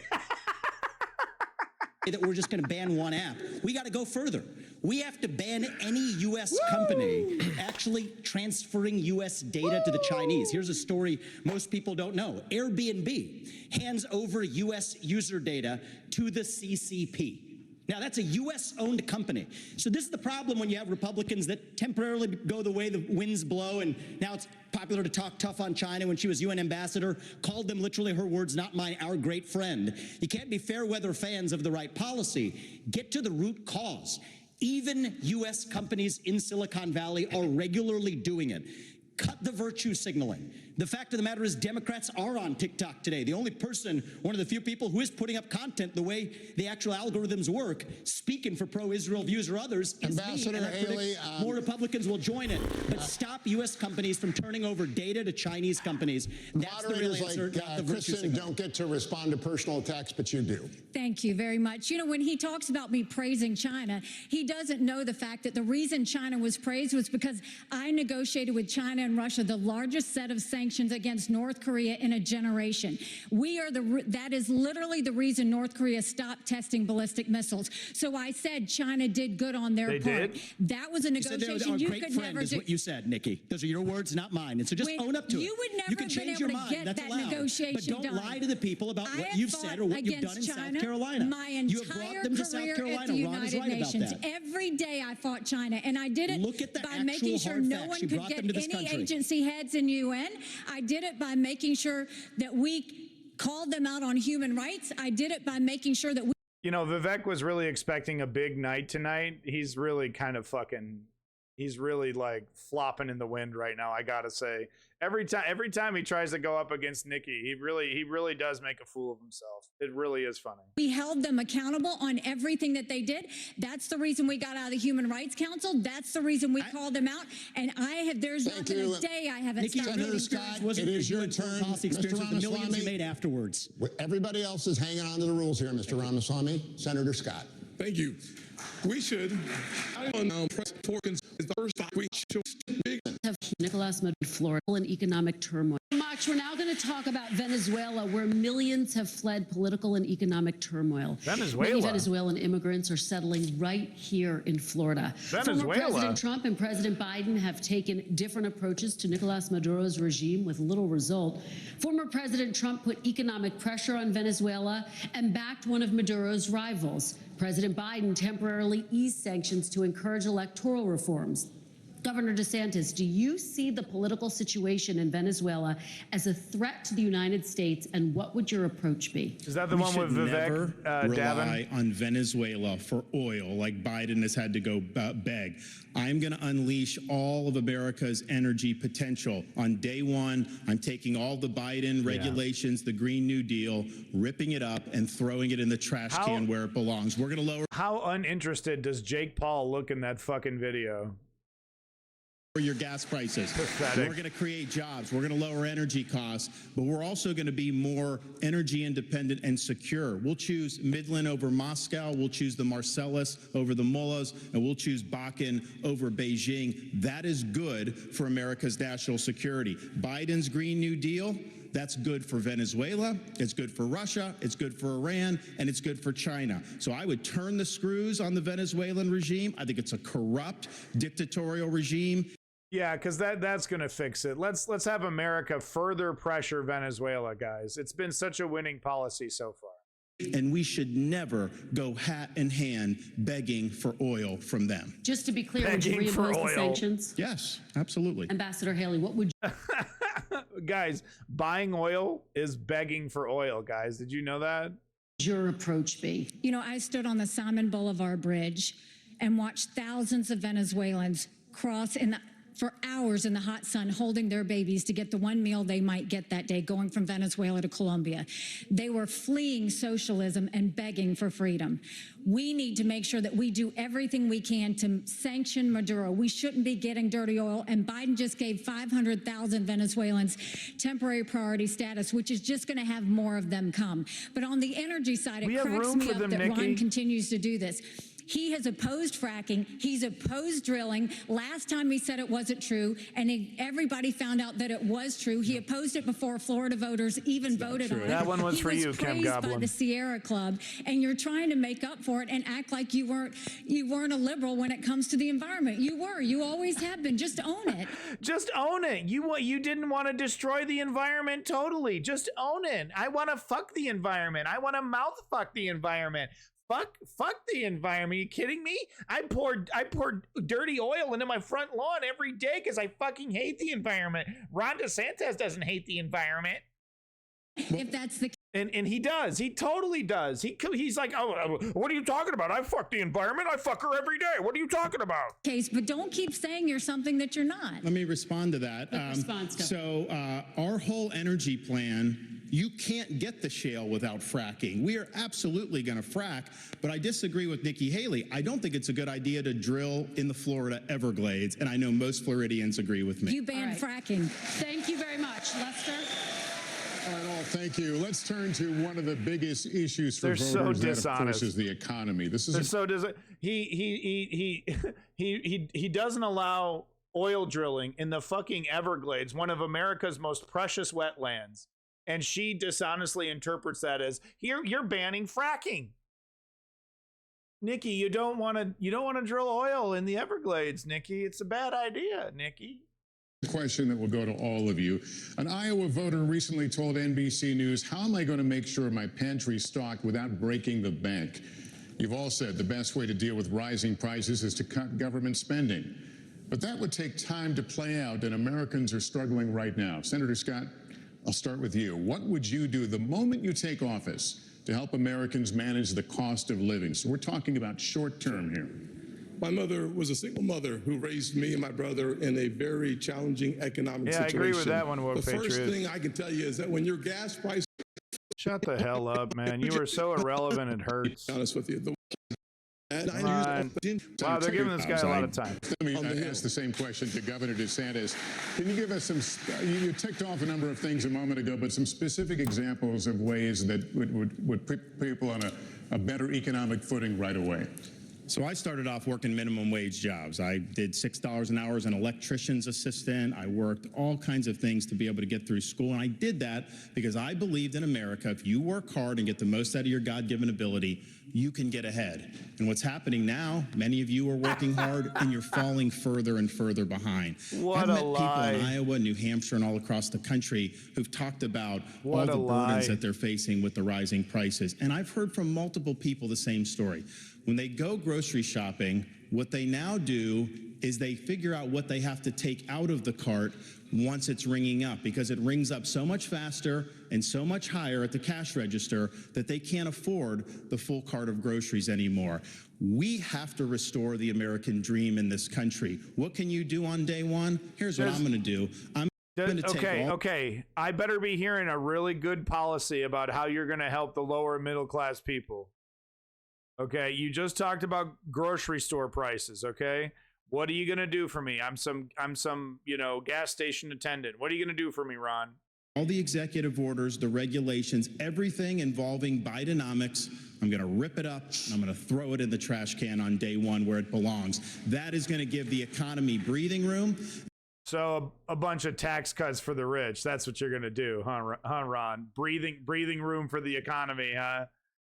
Yeah, okay, buddy. And I'm also going to rein in the Federal Reserve. They have helped create, with their reckless monetary policy, what we have faced since the COVID-19 pandemic. Those interest rates going to go way down. Those parties are to blame. Way down. Fed should focus on stable prices. They are not an economic central planner for the American people. Governor, thank you. Mr. Ramaswamy, weigh in on this.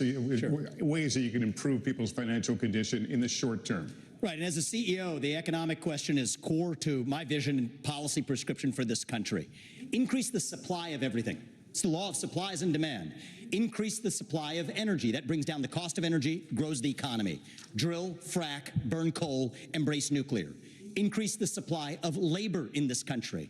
Stop using our taxpayer money to pay people more to stay at home instead of to go to work. Increase the supply of housing. People don't talk about this one in the Republican Party. The land use restrictions are constricting the supply of housing. That's making housing more expensive for ordinary Americans across this country. So that's the true answer. And I think it takes a CEO in the White House who actually understands this to get this done. We had a CEO in the office. He spent most of his time playing golf and watching CNN. Because that's what CEOs actually do. Because Americans at home, they know the Bidenomics is a lie. Prices are going up, interest rates and mortgages to buy your home are going up, but wages have remained flat. No, it is undeniable. It's not Bidenomics. But it is undeniable that regardless of how much control Joe Biden directly has over the economy, he does need to do more on this because, as you can see, it's a big political loser. You're not going to win this election on abortion alone, Joe. You got to give us something, man. That's the hard diagnosis for our economy. And this is about more than just our economy. I say this as a member of my generation. I'm 38 years old. I'm the youngest person ever to run for U.S. president as a Republican. The reason my generation has lost our sense of national pride, in part, is because people in my generation feel like the American dream isn't available to them. And part of the reason why is we burdened them with four-year college degrees that did not serve so let's their head give start tax on the cuts American to the dream. rich. People will be more proud of the country if we're all making more money in that country. This is how we revive national pride and our identity, guys. That'll and it do will it. take a CEO in the White House with just a couple more tax budgeting, cuts. by the way, to take on the federal We're going to get that trickle down. It's going to come trickling down. Look, Lester, part of the entire premise of the question, and I agree with Tim on this, is absolutely energy is the key to this because it drives every one of those other prices. You know, now food gets to your grocery store, it gets trucked. And those truckers have to pay for fuel, for the higher fuel prices. And when you go ahead and you tell people, we are going to unleash every bit of American energy, every bit of its potential. God, I wish I had some mushrooms. The prices go down because those people who are believing that the Biden program will continue are the ones who are bidding this up. And let me tell you the other place that's bidding it up, in the Middle East. And so if you don't believe that making sure that Israel and that Israel situation that's going on right now isn't resolved and resolved quickly as President of the United States and bring stability back, that will also not permit countries like Saudi Arabia and others to be able to jack their prices as well in what they say is in response to a crisis, when it's really what it's in response. Chris, you have no control over the Saudi Arabia oil cartel, buddy. Is putting more money in their pockets. When they have an American president who knows that Israel must be defended not with humanitarian what pauses, are we talking about and now? not with suggestions for ceasefire, but with letting them know we will supply them with everything they need, that will also bring stability to the market. Energy is the key to bringing this down. It's what every American family needs when they turn on their lights, fill up their car, and go to the grocery store. And we need to do that first and foremost. That's the short-term answer. Governor Christie, thank you. Ambassador Hillary, let me come at this from a slight... bonus points for being somewhat reminiscent of an actual policy, maybe? This is maybe the closest I've seen to a real policy proposal all night.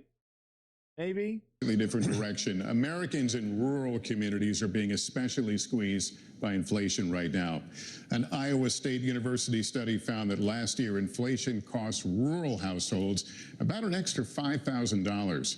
How would you specifically help rural Americans who are suffering right now, Ambassador? Well, I'm a product of rural America. I grew up in rural South Carolina. Yeah, I'm sure. And I can tell you what we're seeing now in America is the rich are getting richer and the poor are getting poorer. We have to go and start beefing up the middle class. class. And the first thing I would do is I will eliminate the federal gas and diesel tax in this country. We'll cut taxes on the middle class. But we have to stop this spending binge that's happening by Republicans and Democrats in Congress. It's live, Smart. I will make sure, one, we claw back the $500 billion of unspent COVID dollars that are out there.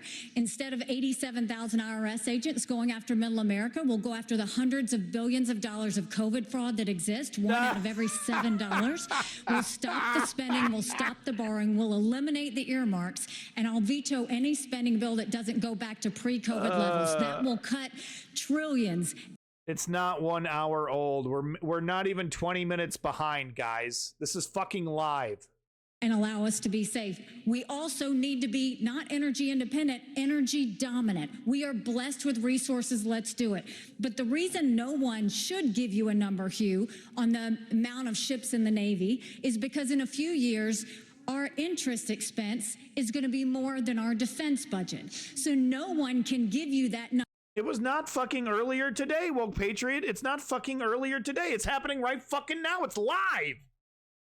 Realistically, without first tackling what's happening with the financial situation. It would be a false number to give you that. We have got to understand this is a crisis. It is a national security concern. If we don't deal with what's going to happen with that interest expense in a few years, we're going to look like Japan, and we can't let that happen. The strong dollar matters. Ambassador, thank you very much. Christian. Americans could see their Social Security benefits drastically cut in the next decade because the guys, you're about to hear the word reform completely abused so bad it might start doing some pornography at the year 18. Okay, we're about to hear the word reform completely yeah. The program is running out of money. Former President Trump has said, quote, under no circumstances should Republicans cut entitlements. Governor Christie, first to you. Entitlements. You have proposed raising the retirement age. How that's my fucking money. You goddamn right I'm entitled to it. I love how the left is now calling it entitlements. I fucking love that, dude. For younger Americans, what would that age be specifically, and would you consider making any other reforms to Social Security? Sure, and we have to deal with this problem. Now, look, if we raise the retirement age a few years for folks that are in their 30s and 40s, I have a son who's in the audience tonight who's 30 years old. If he can't adjust to a few-year increase in Social Security retirement age over the next 40 years, I got bigger problems with him than his Social Security payments. And the fact is, we need... I have a feeling Chris Christie's family is going to be just fine and probably won't be too dependent on that Social Security money.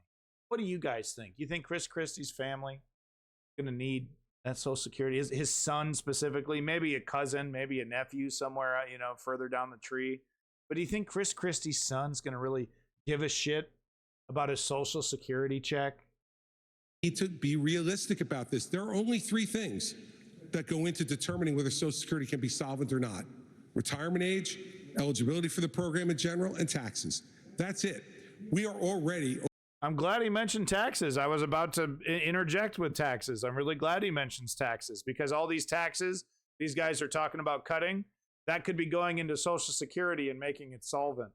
But we can't do that because Jeff Bezos might be offended. Oh no, Jeffy baby. I'm sorry, Jeff. I forgot for a second that you ran Twitch here. Oh, I love you, Jeff. Tax cuts for Jeff Bezos, but not Elon Musk. That guy needs to be taxed, but not Jeff Bezos. He's cute. Overtaxed in this country, and we should not raise those taxes. But on eligibility also, I don't know if out there tonight, and if you're watching Warren, I don't know if Warren Buffett is collecting Social Security, but if he is, shame on you. You shouldn't be taking the money. There are a lot of programs in this country that we all pay for that we don't get a direct benefit from. Food stamps is one of them. I've never, fortunately in my life, ever had me or my family on food stamps. But Shocker. I'm glad it's there, so that no one in this country goes to bed hungry at night if they have availability to that program. But I don't get a direct benefit.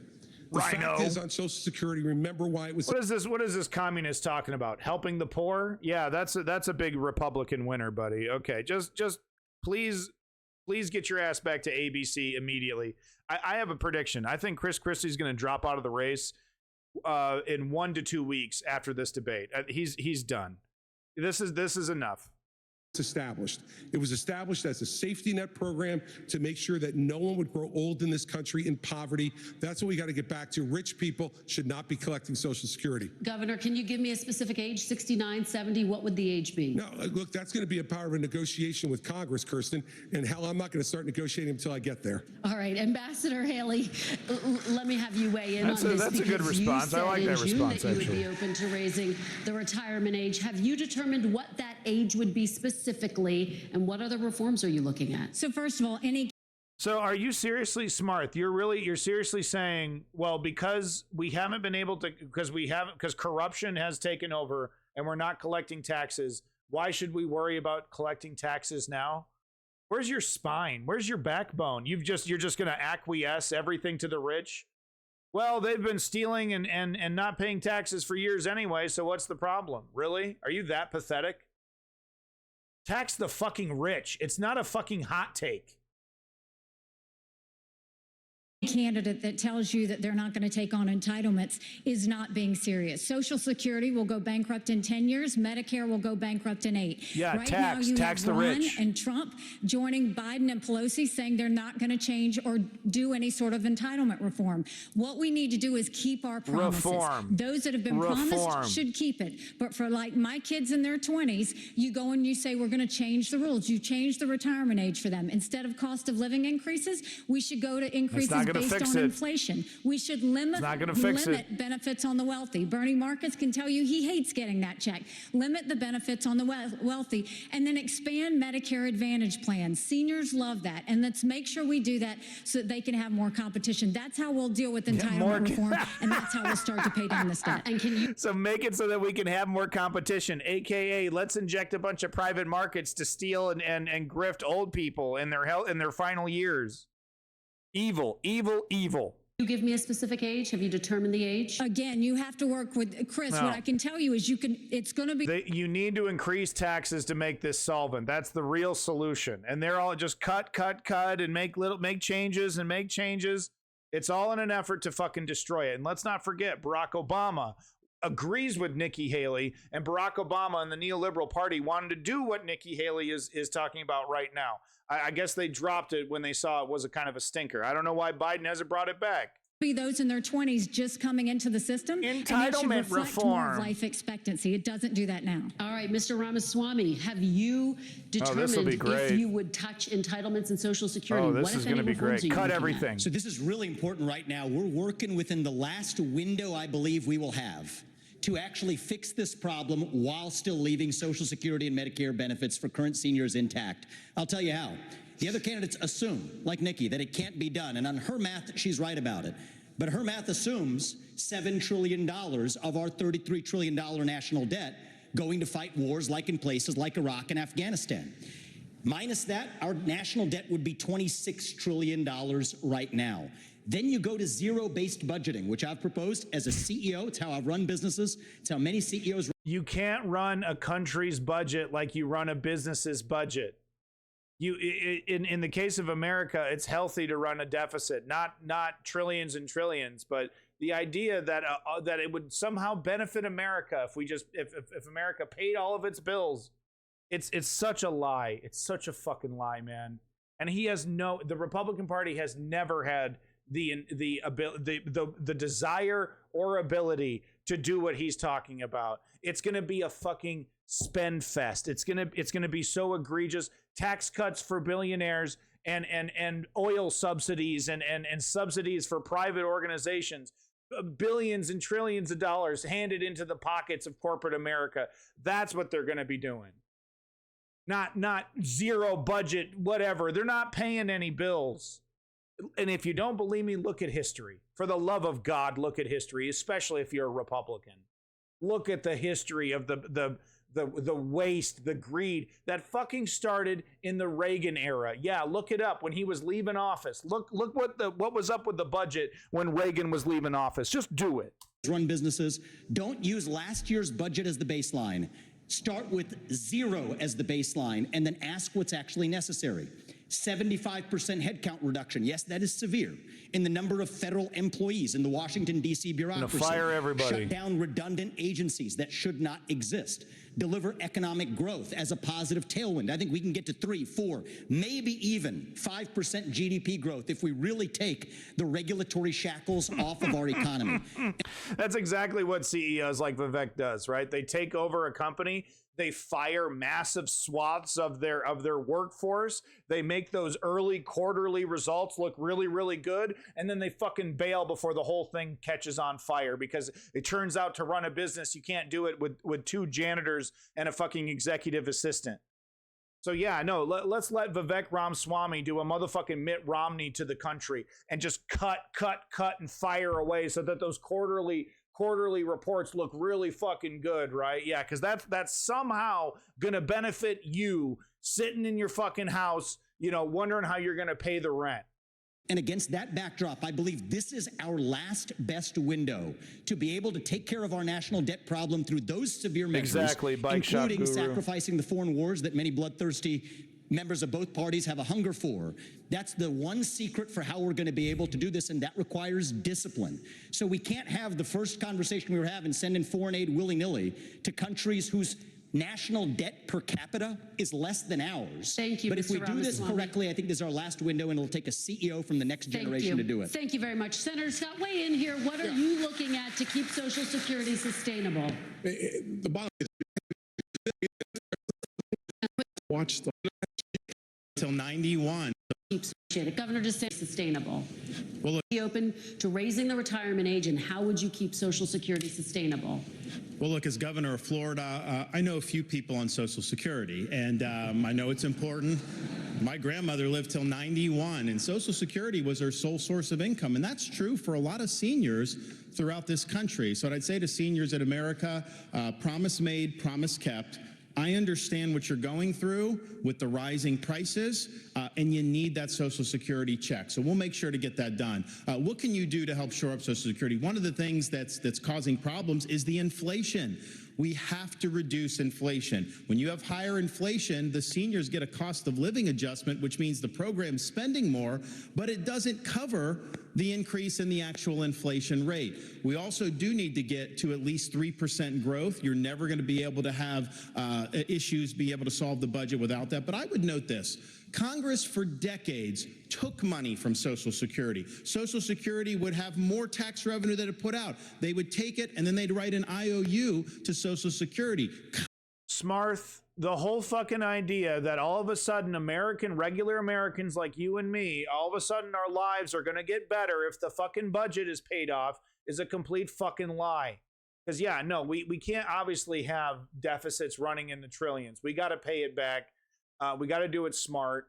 We got to do it in a sustainable way. But the idea that we need to cut in important social programs and other things that are helping Americans to pay back this debt when we have multi-billion-dollar oligarchs sitting on piles of money like a fucking dragon, right? Sitting on a pile of coins, and we just can't hurt them. We just can't touch them. Okay, if Social Security is insolvent, by God, Jeff, I think Jeff Bezos can contribute a couple more bucks, don't you? His lavish lifestyle wouldn't be affected one iota if he was paying what he should be into these programs. Amazon and Apple and AT&T, all these companies could be dumping fucking billions of dollars into Social Security. And somehow it's my fault. Some fucking regular Joe, it's my fault that this program is going insolvent, and I have to cut my entitlements and the entitlements of my children to pay for this system so that the boomers will eventually die off, and then I'm in a totally different system. I was born a little later, so now I don't even get the same benefits that the people before me had. It's ridiculous. It's absolutely ridiculous that if we pay back our debt, it's going to magically make everything better. Where's the policy? What's the plan? Okay? Because all I'm hearing is cut rich guys' taxes and cut entitlements. Congress has a lot of dirty hands on this. I'm going to force Congress to stop spending so much money. And you know, one thing we have to do, we talk about the retirement age, is just something that's changed in the last 4 or 5 years. Life expectancy in the United States is declining. So, Governor, in this yes country. or no? Would you raise it? Would you raise the retirement age? When life expectancy is declining, I don't see how you could raise it the other direction. So it's one thing to peg it on life. Yes, the answer is yes, but a lot of my voters are old, so I can't really say that. So let me just confuse you with a lot of words. So hopefully they're confused and they continue to vote for me. He's declining. I don't see how you could raise it the other direction. So it's one thing to peg it on life expectancy, but we have had a significant decline in life expectancy in this country, and that's just the fact. All right, Governor DeSantis, thank you, candidates, and we will be right back. What a coward! What a coward! Okay, I think this is the last bit. God, I hope it's the last bit. I can't take this. This is hurting me. This physically hurts.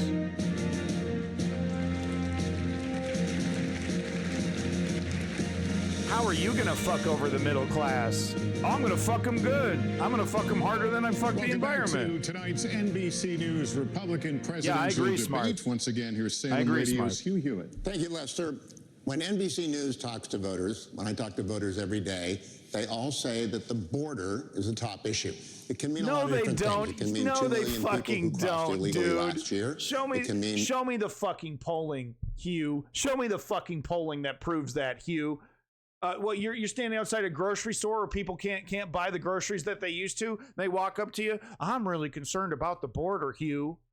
Fucking lies, dude. What a fucking lie. That's a lie. I'm calling you out, Hugh. Back that shit up with your fucking numbers, dude. I no fucking way an American sitting out there filling his fucking gas tank gives a fuck about what's happening at the border. More than 150 arrests of people on the terror watch list. It can mean the burden on states from having migrants move into their states from the southwestern border. But I want to talk about opioids specifically and fentanyl. I'll start with you, Senator Scott. Tens of thousands that really of affects American my job at the families call have suffered center. a death to fentanyl. Young people sometimes die taking one pill. What can you do as Commander-in-Chief on the first day to stop fentanyl and the waterfall of it into this country? Well, number one, we should close our southern border for 10 billion. On cards. Ports of entry, 90% of the fentanyl that is seized in the United States is seized at ports of entry. We don't know what's coming in across the open southern border. You've been a United States attorney. You've taken on cartels. Can it really be done quickly? What would you do as president? It can be done quickly in 2 ways, Hugh, on fentanyl. I'd do a Sicario on them. Is exactly as you suggest at ports of entry. We have to beef up what our law enforcement has in terms of technology. I would invest in that as president. We need to make sure that law enforcement has every tool at its disposal to do it. Secondly, on day one, I would sign an executive order that would send the National Guard to partner with Customs and Border Patrol, both at ports of entry and at the open ports of our border. Customs and Border Patrol agents are overwhelmed. There's 200,000 encounters a month over the last 11 months. We simply do not have the man and woman power at the border. What about the crazy concept of making these people into happy, hardworking, tax-paying Americans? What's wrong with that? What is so wrong with giving these people some kind of citizenship and letting them go about their business as tax-paying Americans? Is that so fucking wrong? Really? Is Bubba just begging to get out in those fields and pick those strawberries? Is that what's going on? Jesus Christ. Order to be able to deal with it. And so dealing with both law enforcement and you're right, we have done this, we can do. Smarth, can you give me one example of how illegal immigration has affected your life? Do this, but we got to give them the tools to do it, and technology is one of the biggest tools that we don't have enough of at the ports of entry. Now, we also need to lower demand, Hugh, in this country, and the way to lower demand is to start treating people again. You know, we started to do this before COVID, and we haven't done enough of it. And for every family out there tonight who has lost a loved one to fentanyl or to any other type of opioid overdose, what you know is all you want is a chance for them to win their lives back. When I'm president of the United States, we're going to call this what it is. It is a disease, like heart disease, diabetes, or any other disease like cancer that can be treated. The only diseases that come to mind are diseases for obese people. Okay, that's too far. I apologize. That's too fucking far. Being around these Republicans has made me into an asshole. It's certainly not my own personality. Should be treated. We not only have to stop supply, but we have to lower demand and save lives. Governor. Governor DeSantis, you have talked about using United States Special Forces to attack the cartels where they manufacture the chemicals that come from China. I'm gonna shoot them dead. How many? What does that look like? Well, first, dead body I was piles? speaking to a dad who lost a son to fentanyl overdose. Yeah. Son wasn't a drug addict. He had taken some pill that happened to be laced with fentanyl, and it was a fatal overdose. And when he told me, obviously the pain of losing a child is as bad as it gets, but he said what was salt in the wounds is that these elites in D.C. don't give a damn about what's going on in this country. So Smarth, this issue of illegal immigration is so important to you that it literally doesn't affect you at all. Okay, bud. And you're not even living in the United States. Okay, thanks. I'm just gonna go ahead and ignore you for the rest of the stream. Okay, honey? Thanks a lot, doll. Appreciate it, baby. They don't care that we have tens of thousands of opioid deaths, that the fentanyl's pouring in. They are not taking the type of action we need to. We're declaring it a national emergency on day one. I'm sending U.S. military to the border. I'm going to stop the invasion cold. I am going to deport people who came illegally. And I'm even going to build the border wall and have Mexico pay for it like Donald Trump promised. How are you going to do it? Yeah, Mexico's not going to fork over money. We're going to impose fees on the remittances that foreign workers send to foreign countries. We'll raise billions of dollars. I'll build a wall. But we are going to designate the cartels to be foreign terrorist organizations or something similar to that. And we're going to authorize the use of deadly force. We're going to have maritime operations to interdict precursor chemicals going into Mexico. But I'll tell you this. He's putting if on his someone in big the boy drug pants, cartels guys. is sneaking fentanyl across the border when I'm president, that's going to be the last thing they do. We're going to shoot them stone cold dead. Yeah, we're going to shoot them stone cold dead. That'll fix it. That'll fix it. Ambassador Haley, I mean, it's not like the war on drugs has been happening since the Reagan era and has been a wildly, a terrible failure. It's been an absolute, total fucking abject failure. But no, I mean, if we just kill some more people, that'll probably do it. You know, that's been the problem. Is that cops haven't just been, you know, they don't shoot drug dealers dead on sight. That's the problem. Yeah, that'll fix it. The United States uses special forces in Mexico without prior notice. Day one, Will Patriot. Day one. What would your colleagues at the United Nations think about that? I don't care what my colleagues at the United Nations think. What I'll tell you is, I don't care about international law. Woo! You have to go to the source.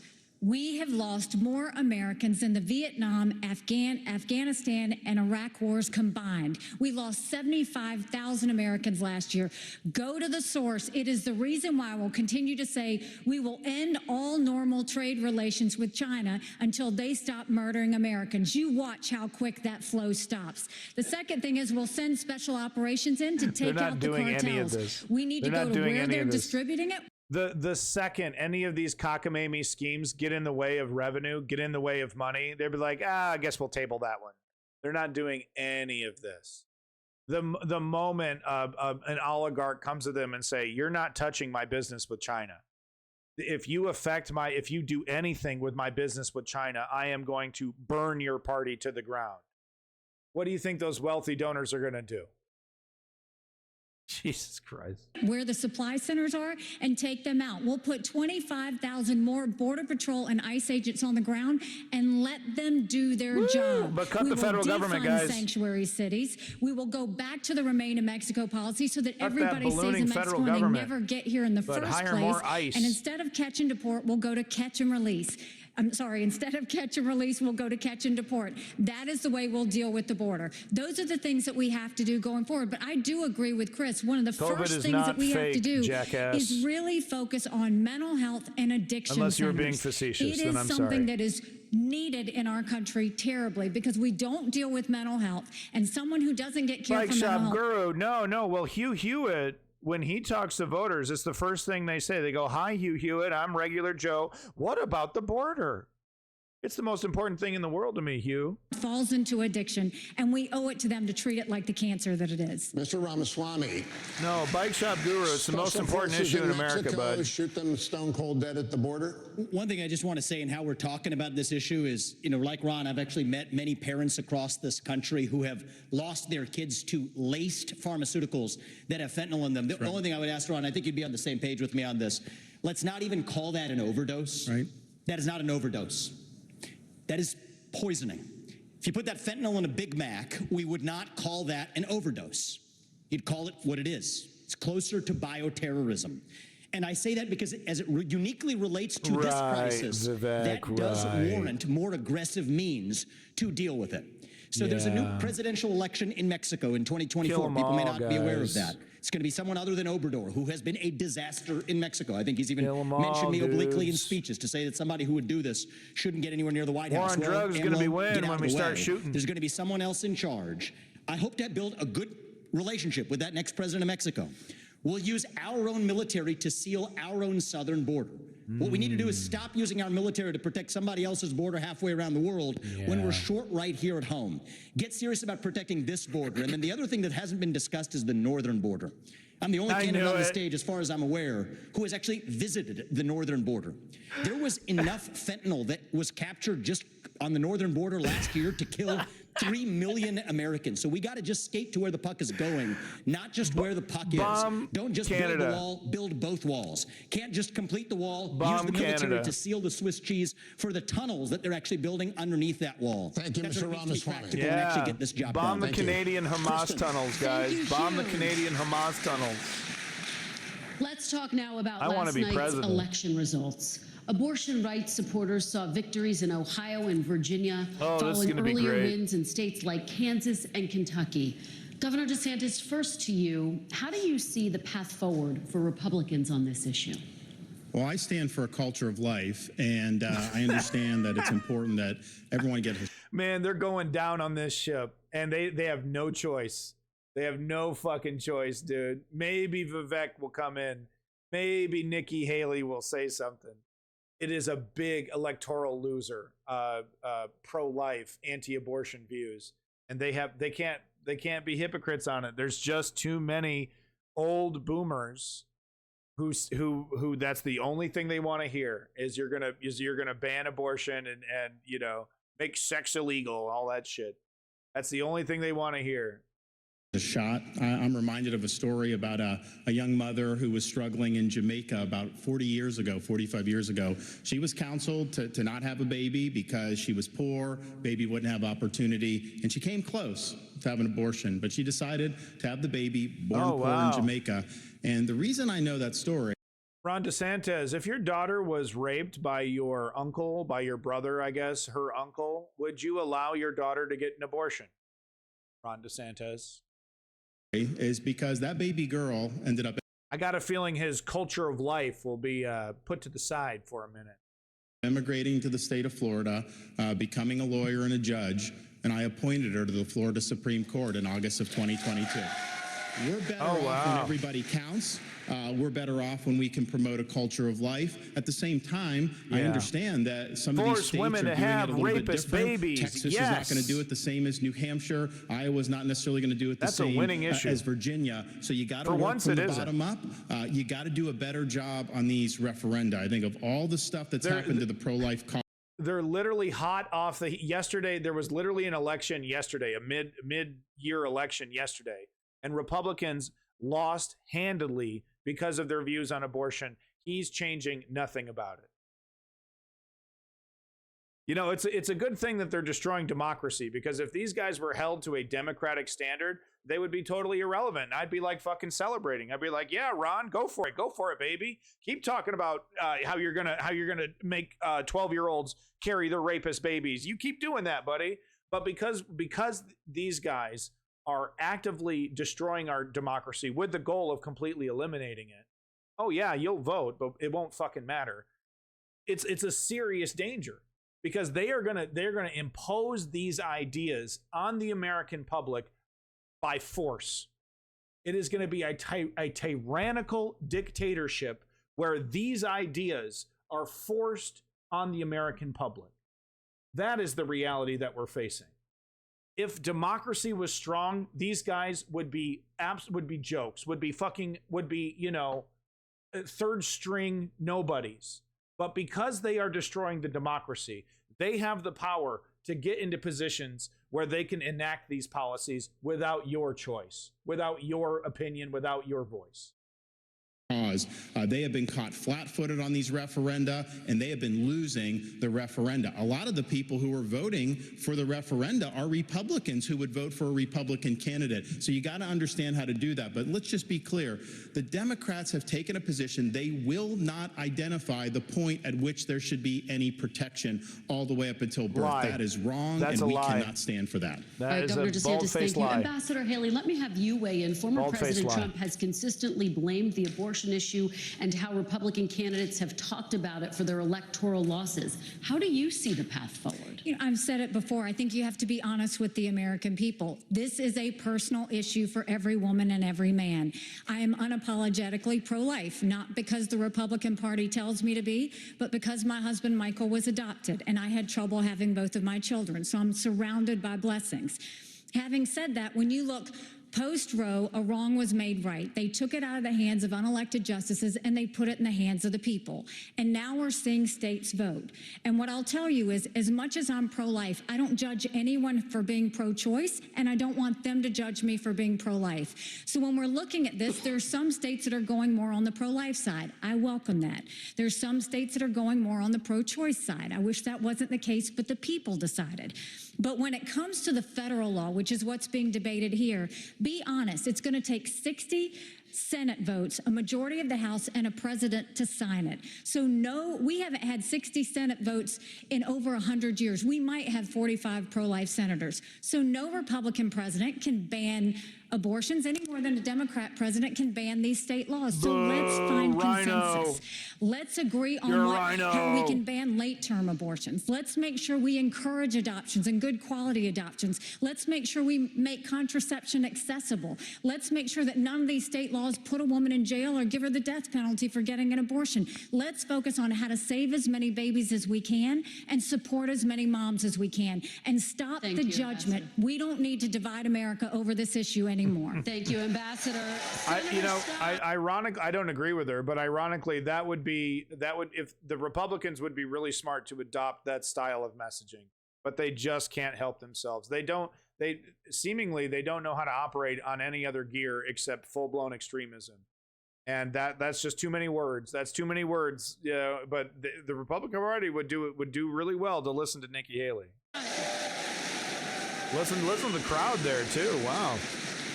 Senator Scott, I'd like you No, thanks, Senator Scott. We're just going to ignore you. Like I said, the Republican voting populace is going to do. Your name was invoked. Would you support a 15-week federal limit?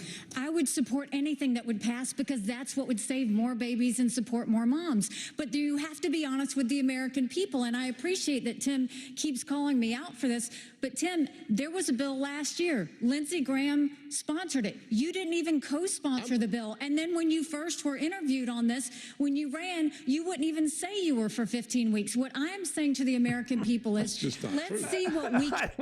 I honestly hope Nikki Haley gets it if they decide to not go with Trump. It would be pretty entertaining. Can agree on. Let's bring people together and decide what we can agree on. I will sign anything where we can get 60 Senate votes, but don't make the American people think that you're going to push something on them when we don't even have the votes in the Senate. It's important that we're honest about that. Let me go to Mr. Ramaswamy. Would you support a 15-week federal ban, and what is the path forward on this issue? I just wanted to say, I think Nikki Haley did invoke being honest, and I at least want to give credit to Tim Scott. He's honest about where he stood, and I think you should be honest, not making a political calculus, but to say, if a bill is served up, would you sign it? Here's my view on this. Speaking as a man, they say men have trouble speaking on this issue. God, dude. Vivek Ramaswamy beat up another kid at school, and Nikki Haley's, waiting for him to get home so she can fucking scold him. Look at that face on Nikki Haley, bro. Dude.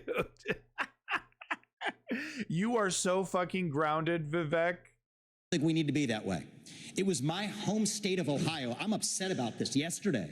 that passed a constitutional amendment she that might now have a good effectively chance, codifies Davey, a right to abortion all the way up to the time of birth without parental consent. Why? It's back to that Republican culture of losing. The Republicans did not have an alternative amendment or vision on the table. I know Ohio. I was born, raised, and I lived there. It's representative of the country. If in the state of Ohio we talked about access to contraception, adoption, and also here's the missing ingredient in this movement, sexual responsibility for men. We live in an era of Here you go, Davey. He's your man. He's your man. Hey, Davey, how about this? One of the worst scumbags on planet Earth totally agrees with your abortion stance. Do you think maybe you have the wrong idea about abortion yet? No? No, it's still the right way to go? Hey, only the slimiest man on planet Earth agrees with you. Reliable genetic paternity tests that are 100% reliable. So we can say men deserve more responsibility. So we can tell women we're all in this together. It's not men's rights versus women's rights. It's about human rights. It is directly men's rights versus women's rights. Because what this argument is that I, as a man, have ownership over your fetus as a woman. So yes, it is absolutely a men's rights versus women's rights issue. And Vivek just glossing over that little aspect, that all of a sudden now it's my fetus too, guys. Didn't you know? To that case that Clarence Thomas spoke of, a pregnant woman walking down the street, she's assaulted. The unborn child dies in that assault. You find me one person in this country who says that criminal does not deserve liability for that death. You won't find one.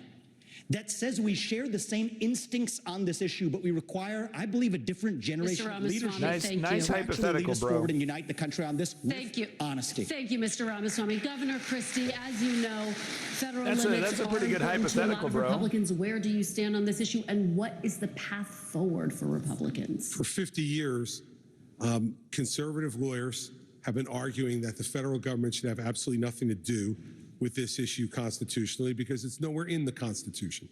And then Dobbs comes and we finally gain that victory, which was the creation of a constitutional right out of thin air that didn't exist. And now we have people running to say, let's short circuit. I have a better chance of being the Republican nominee than Chris Christie, straight up. He's the first day he appeared at work at ABC with George Stephanopoulos was the day his Republican politician career was over. The states from doing what they need to do. He's a rhino. And let's go right to some type of federal ban at a certain number of weeks. And people on the stage have been all over the place. 20 weeks, 15 weeks, 12, I don't know, Kim. 6. Ask Vivek. Look, the founders were really smart. And this is an issue that should be decided in each state. And I trust the people of this country, state by state, to make the call for themselves. Now, it's going to lead to a lot of divergence. In Oklahoma, you can't get an abortion unless the life of the mother is at risk. In my home state of New Jersey, it goes up to 9 months that you get an abortion. I find that morally reprehensible. But that is what the people of our state have voted for. And we should not short-circuit that process until every state's people have the right to weigh in on it. States' rights, we get it. But here's the bigger issue. Okay, Kirsten. yeah. The bigger issue is, and Tim began to touch on this, we're not pro-life for the whole life. To be pro-life for the whole life means that the life of a 16-year-old drug addict on the floor of the county lockup is precious, and we should get treatment for her to restore her life. The 52-year-old who's drug addicted Rhino make alert, sure communist that any alert. of his children who he's passed that addiction on to are treated well too. We got ourselves a communist over here, boys. It's for the whole life. All right, Governor, thank you. Candidates, thank you. We're going to take a final break, and when we come back... Oh, thank God. It's okay. This is it. The final one. Jesus fucking thank you, dude. You know, it feels like the dentist is finally done drilling. You know what I mean? Oh, fucking relief. Who's made the most sense?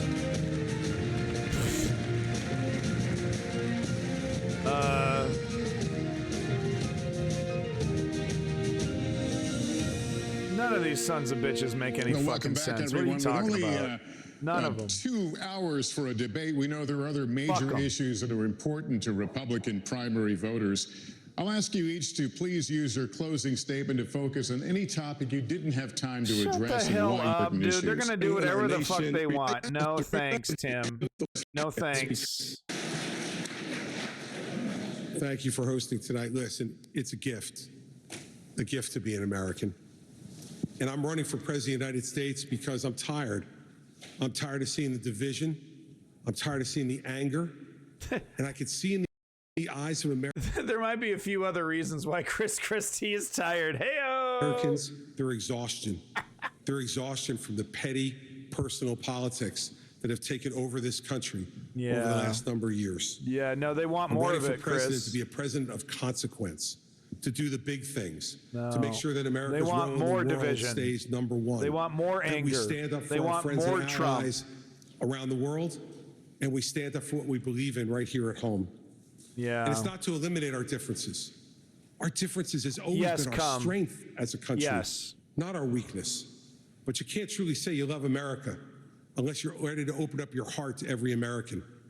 I'm going to open up my heart to every American as president, and I will make sure that no, I didn't. I didn't say that. I didn't say she was making, like, none of these idiots have my approval. But I will say that Nikki, it would be smart for the Republican Party to take Nikki's nuanced stance on abortion.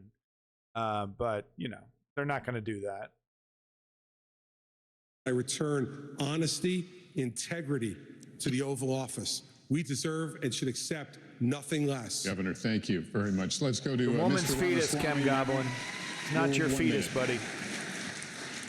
We've talked a lot about foreign wars tonight, but we're in the middle of a war right here at home. It's a war not between black and white or Democrat and Republican. It's between those of us who believe in our founding ideals and love this country and a fringe minority who hates the United States of America. And I think it's going to take a commander-in-chief to lead us to victory in that war, who first of all knows that we're in a war. Second of all, can't be captured by the special interests along the way. But third is from the special interest, Vivek. Somebody with fresh legs to lead us to victory. You're an oligarch. Down the deep state. I'll declare economic independence from China. I'll keep us out of World War III, and then revive national pride in this country. I also want to close with one message to the Democrat Party. End this farce that Joe Biden is going to be your nominee. We know he's not even the president of the United States. He's a puppet for the managerial class. So have the guts to step up and be honest about who you're actually going to put up so we can have an honest debate. Biden should step aside, end his candidacy now, so we can see whether it's Newsom or Michelle Obama or whoever else. Just tell us the truth so we can have an honest debate. Ambassador. Yes, Davey, yes. Ambassador Haley, you have 1 minute for your closing. Thank you. It's still her choice, The world is Davey. on fire. Yep. We have a war in Europe. We've got a war in the Middle East. We've got China on the march. It is very important. Davey, think about what you just said for 3 fucking seconds. Jesus that we know how to defend our freedoms and how to defeat terrorism and socialism. We have to know the difference between good and evil. We have to know the difference between right and wrong. I'm looking at evil. We need to know that a strong America doesn't start wars. A strong America prevents wars. And the way we can focus on that is to make sure we go back to the soul of America and be strong and proud again. And we can't do that. We can't win the fights of the 21st century with politicians from the 20th century. We have to move forward, and we can do this. I know we can do this. So join our movement. Go to NikkiHaley.com, and we will once again show what America that's anyone who tells you to do that loses. Looks like. God bless. Ambassador, thank you. Well, that's the end of her career. Governor DeSantis, website. What's that? 1 minute. We must reverse our country's decline, and that is going to require leadership. I will take the hits, I will take the arrows, I will take the barbs, because it's not about me, it's about you. It's not about the past, it's Ron about DeSantis your future. cares about you. We are going to fight for you. I am going to win for you and your family, and I'm going to lead this country's revival. As a veteran of the Iraq War and in the Navy, I will always put service above self as president. I think Trump hates Nikki. As the father of 3 young kids, I'm going to ensure that this country is left to the next generation in better shape than we found it. And as the governor of Florida, I delivered on all my promises, and you can trust me to deliver for you as the president of the United States. I am asking for your vote. Go ahead and try to buy home insurance in Florida. Tell me how that goes for you. I'll be a nominee that will be able to win the election. I will be a leader you can be proud of, and as your president, I will not let you down. God bless you. Governor DeSantis, thank you. Oh, he tried to smile again. He tried to smile. You know he's been practicing this for hours, for days, dude, and this is the best he's got. This is the best the human suit can come up with. Look at this. I will not let you down. God bless you. Governor DeSantis, thank you. He doesn't know how to smile. He's forgotten the ability. He's forgotten the ability to smile, guys. All right, that's it. That's the end of that. Thank God. All right, I'll give you some conclusions here. 1 second. Get some tunage. 1 sec. All right. Okay, let me give you my conclusions here.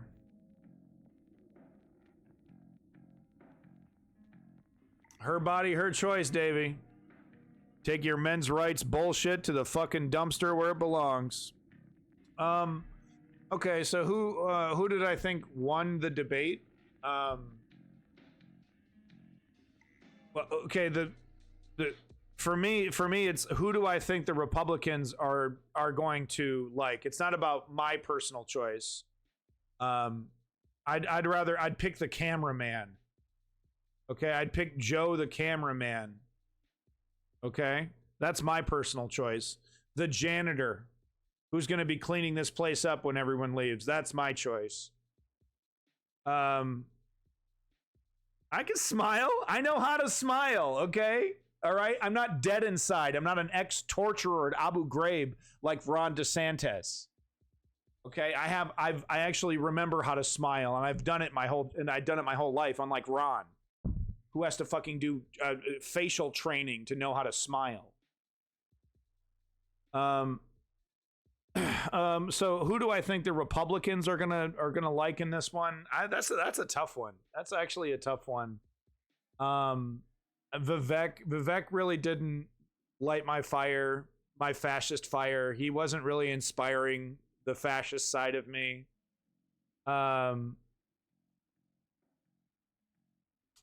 You know, Vivek just wasn't getting my Sieg Heil, you know, all Sieg Heil-y, you know what I mean?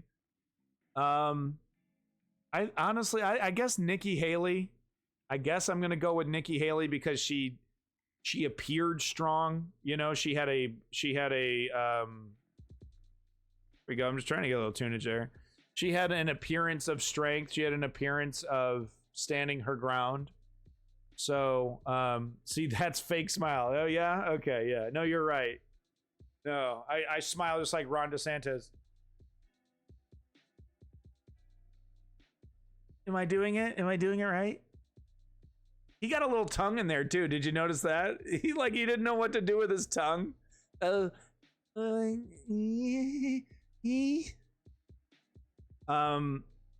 other prediction I made earlier in the debate, I think Chris Christie is going to drop out of the race in the next 1 to 2 weeks. And I think Tim Scott is probably going to be not far behind. I think we're going to be left with Nikki Haley and Vivek Ramaswamy.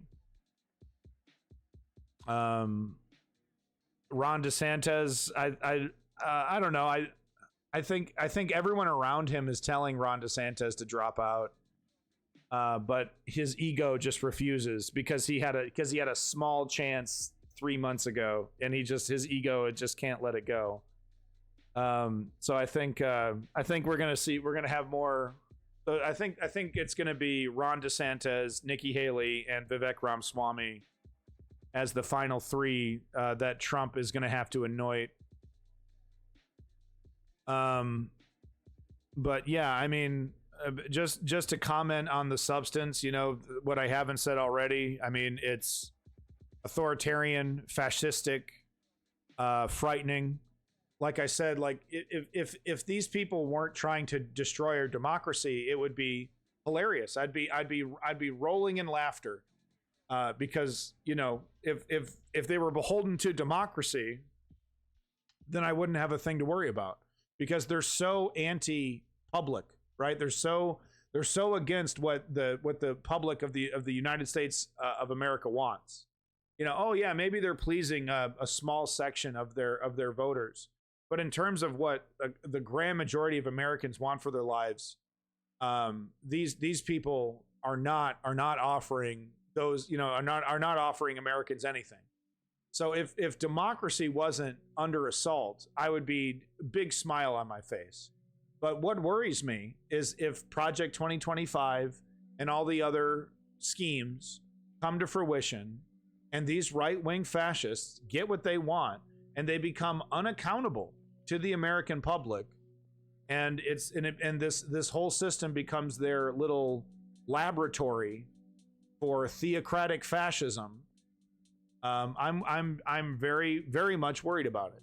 I'm very, very much worried about it, right? And their proposals, because listen to what they're talking about. Be more belligerent with Iran. Be more belligerent with China. Be more belligerent with Mexico. Be more belligerent with Canada. With Canada. Their solution is to stick their ass in everyone's face and then act surprised when everyone is like, get your ass out of my face. That's probably not the best comparison. In May, I'm sailing back to Spain or Denmark. America is just too weird. I'm sailing away. Got an open course for the virgin seas, 'cause I got to be free. Something, something, something, something, rest of the song. So yeah, I mean, so my takeaway from the debate is I'm frightened. These people are fascistic and dangerous, and they've never been closer to power. Look at the poll numbers for Trump. Now, once Trump dies, I think that changes a lot of things. When Trump finally dies, because think about it. When Trump dies, this is what the party has left. These are the so-called leaders of the Republican Party. Right? The personality leaders, not the, you know, the lever pullers behind the back, you know, behind the curtain, I mean. But once Trump is gone, this is it. This is all this party has left to offer us. So they better get to destroying democracy, because this is pathetic. This is pathetic, but we'll see. I mean, we'll see. I hope I'm wrong. I hope, you know, Dark Brandon wins and Trump dies, and then, you know, along with, you know, Trump takes the rest of the Republican Party with him, and then somehow we'll get to progressivism somehow, some way, maybe. I don't know. I don't think so. If anything, Trump dying could be the beginning of the next phase of extremism from the Republican Party. But who knows? Who knows? Who knows? But big props to Chem Goblin for sticking around the entire stream. Big props to Alan Bay. I'm not going to give Davey props today. Davey, your abortion extremism is just disgusting, I got to say. But big props to Alan Bay, Jake had a cake, Cum. We're just going to call you Cum. Thank you, Cum, for being here. Props to you. Props to your tubing. Props to Bike Shop Guru. Thank you, Bike Shop Guru, for posting that Pew Research data about how interested Americans actually are about the border. So it's number 10 on America's priority list. Good thing we talked about an hour about it. Good thing. Let's see here. Big props to Smarth. I guess props to Smarth. I don't know. You were pissing me off as well. But thank you for being here, Smarth. Keyboard Face Mash. Thank you for being here. Unsatiable. Thanks for stopping in really quick. Thank you, Unsatiable, for popping in. Snow Momo Bro Pro. Thank you, Old Growth Canopy, for the follow. And Golden Ratio. Thank you for stopping in and coming back to the News Underground. When is it? Both Trump and Biden kill over a few months before the election. Now that would be nuts. That would be the craziest thing that has ever happened in American politics in my lifetime. Yeah.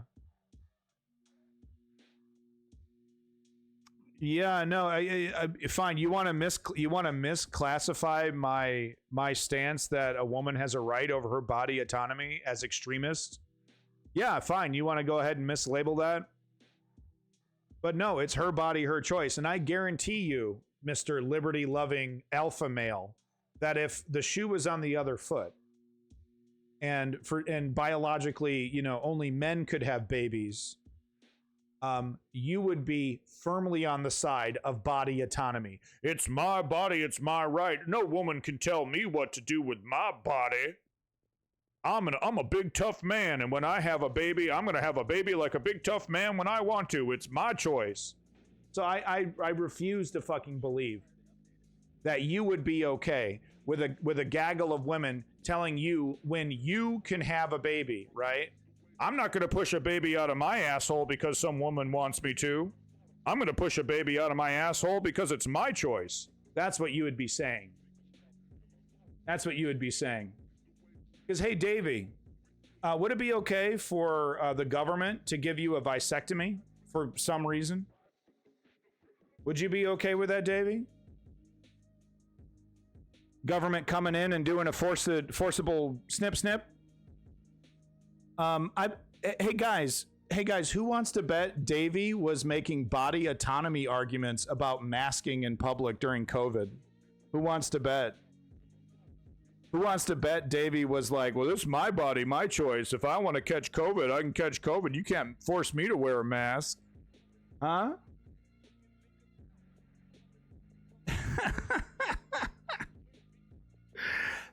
How many straw mans can I build? How many straw mans can I build before Davey responds? Okay, so I'm just being ignored. That's fine. I get there's a delay in the stream too. But no, it's her body, her choice. That's not an extreme position. And if the shoe were on the other foot, you'd be making that choice as well. You wouldn't be saying, I think it's okay. I want to give women the right to have ownership over a part of my body. There's no fucking way you would be making that argument. But no, because you're not the one giving birth, because you're not the one who has to deal with carrying that kid and squirting that kid out of your fucking vagina. You think you have the right to tell a woman what she can and can't do with her body, and it's disgusting. It's fucking sexist and disgusting. It's her body, her choice. End of story. All right, everybody. Peace in that motherfucking Middle East. Glory to the Ukrainian democracy. And I need to, I'm going to go play some Roblox, if you know what I'm saying.